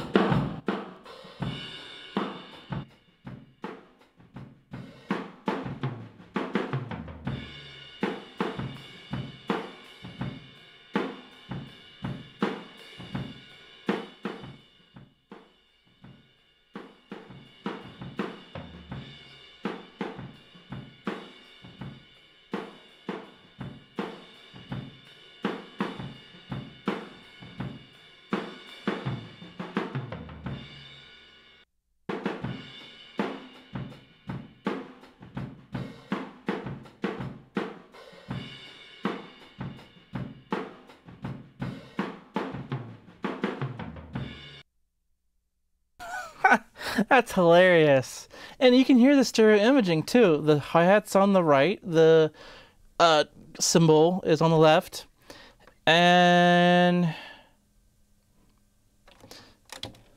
here's the real overhead.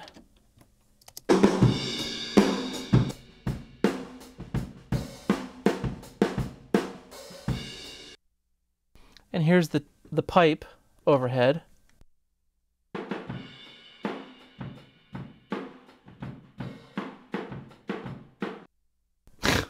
That's just nuts. I mean, that's like not anywhere close, but in a really cool way. So what am I doing? Let's. I thought it'd be funny to actually make a mix with this as the overhead. Is what I was thinking. So let me do that now. I'm going to use this as my main overhead. It's already compressed, by the way, right? It's going into this Tuco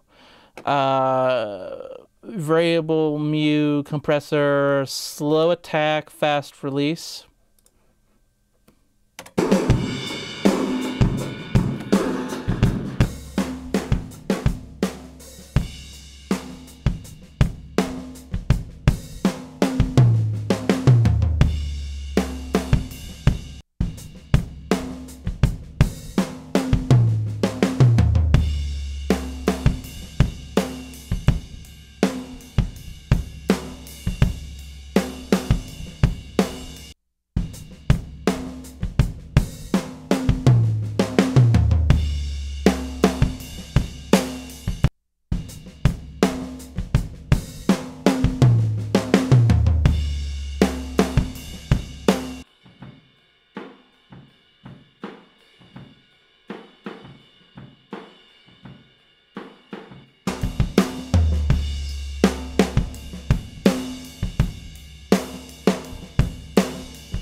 You can hear how much weight you get from the overheads. This is why somebody asked earlier, how do you get a good drum sound? And I said drum tech, and then starting with the overheads, then the close mics.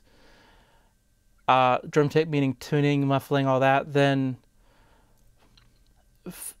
establishing a stereo image, then filling it in. And here we can hear, you know, a lot of weight is being added by these overheads right here. Those are the real overheads. It's basically a bloom line or an XY with two ribbons.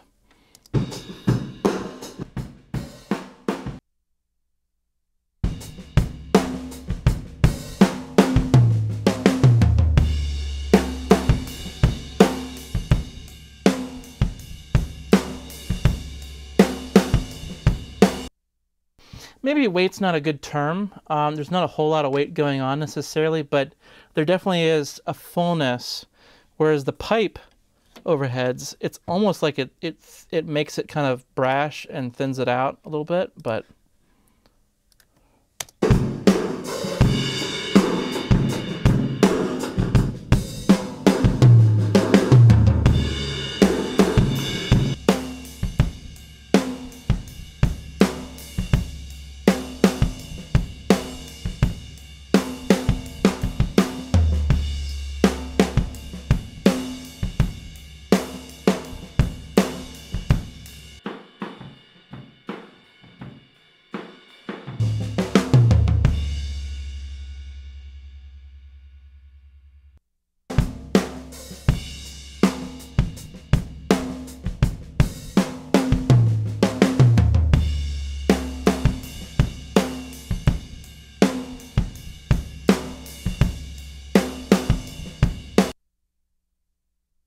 yeah, what do you guys think of this?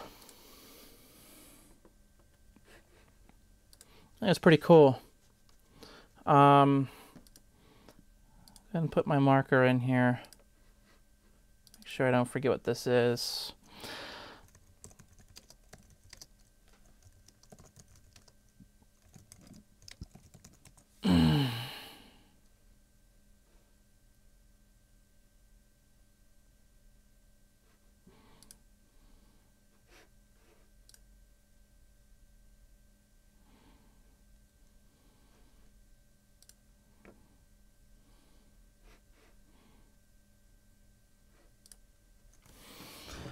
Cool, thanks Aaron, sounds cool.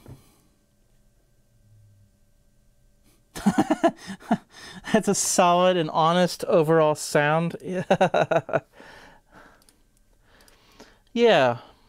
This would be great for orchestra recordings and anything that you need just the utmost honest sound.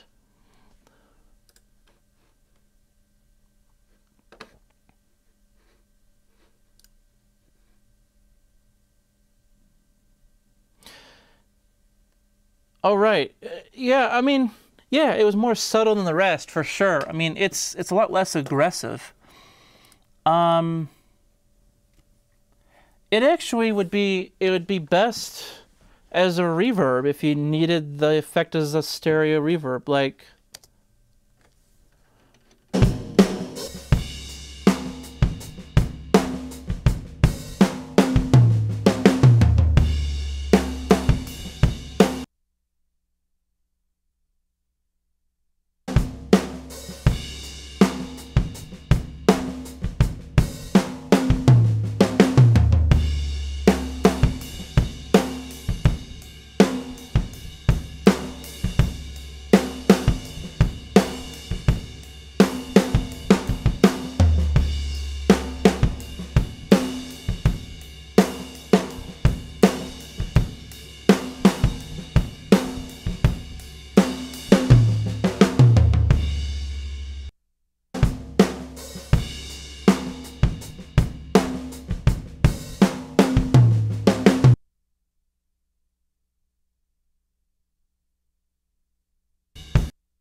I guess it's really not a reverb. It's just a weird sound, but doesn't mean that it's not cool. Certainly an interesting sound. I think if we wanted to do the, what is it, this one? I don't understand why Logic doesn't zoom to where my playhead is, but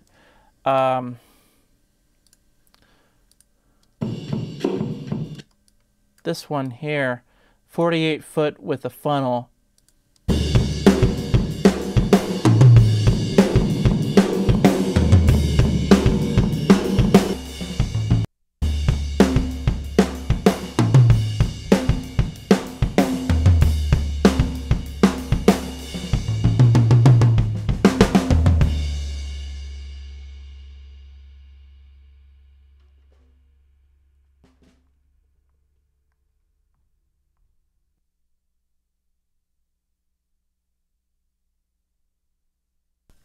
Yeah, I mean, I guess it's just different type of effect.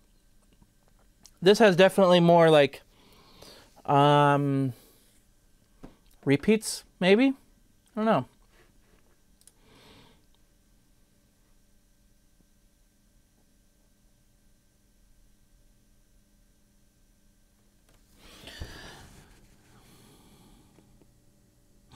No, Agent. This is actually not the Mixerman hose. This is 1.5-inch hose, and the Mixerman hose is 4-inch. So, this actually was referred to as a garden hose by a crew over in Germany. Like, they were messing around with this kind of stuff. I mentioned that in the video that I'll be putting out in a couple days. And I give a link to that. Maximilian Schnut, I think. I forget his last name exactly, but they experiment with this too, and that's kind of what got me going on this. And they didn't do near this many like experiments or whatever. We've done like eight or 9 today, I guess. I don't know, 6 or 7.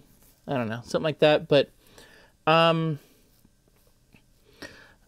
yeah. So this is interesting because the wider you go with the hose, the you guys are just watching my screen feedback, I guess. I'll have to go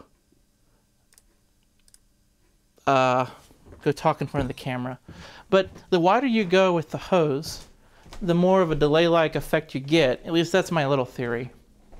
So with this hose here, I think it's just wide enough to get kind of a reverby effect. I'm sorry, a delay-like effect. With garden hose,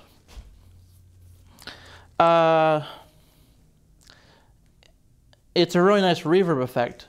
Now what's weird is that we stretched this thing out, and we stretched it out, and it had a kind of a reverb-like effect. So who knows? It's just a theory.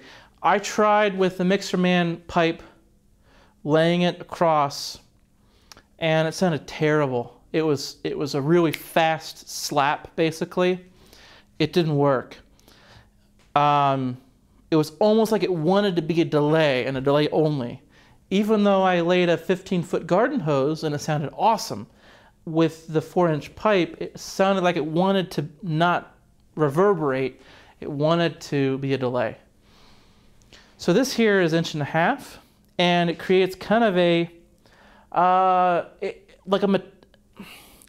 like an alien feedback delay kind of thing. Like, it just sounds like, I've mentioned this a couple times in the stream here, it reminds me of like when Neo in the Matrix touches the mirror and the mirror like goes down his hand and then he gets woken up. It's that sound of like feedback happening on top of a really quick delay.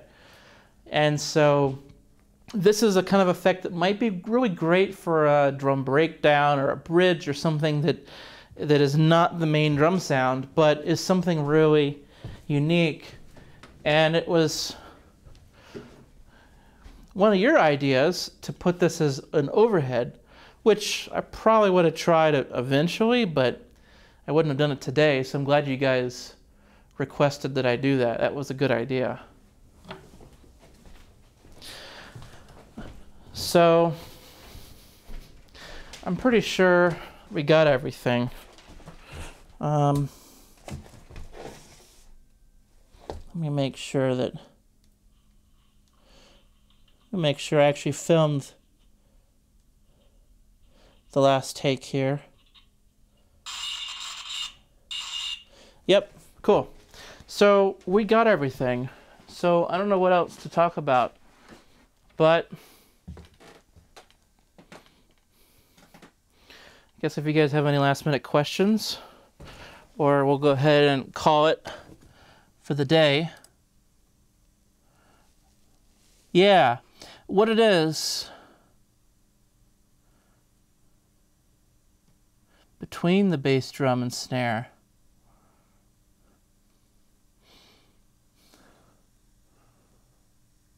How between the bass drum and snare? Yeah, it's like a shot vac hose. It's sump pump hose, so SUMP. It was the cheapest hose like this that I could find. So I don't know which camera, Logitech 940 maybe. I don't know. It's some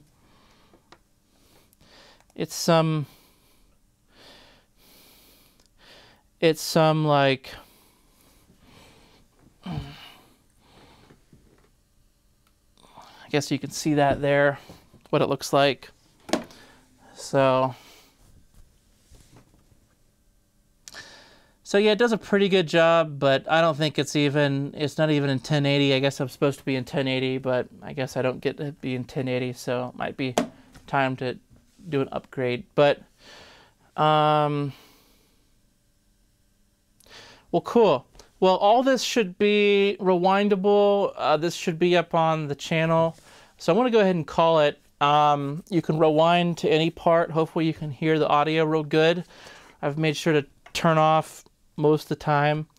Turn off the lav mic when I'm playing back audio here in the DAW, and especially when I'm at the kit. So if you're just now tuning in, you should be able to hear everything we've done for the past 3 hours and 51 minutes.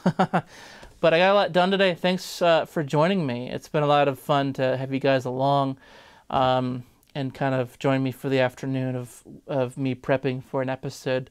So I'm going to edit this down starting maybe tonight or tomorrow and get it out. I'm thinking probably Thursday I'll be able to get this out. And I really appreciate you guys joining me for this and being a part of it. Having your feedback is really cool. It's really valuable. I usually only get feedback when I publish something after I've done all the work. So it's really cool to have you guys.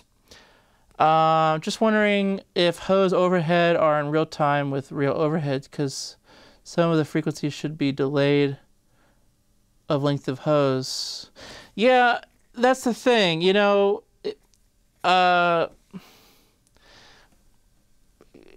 Sound goes through the side of the hose too.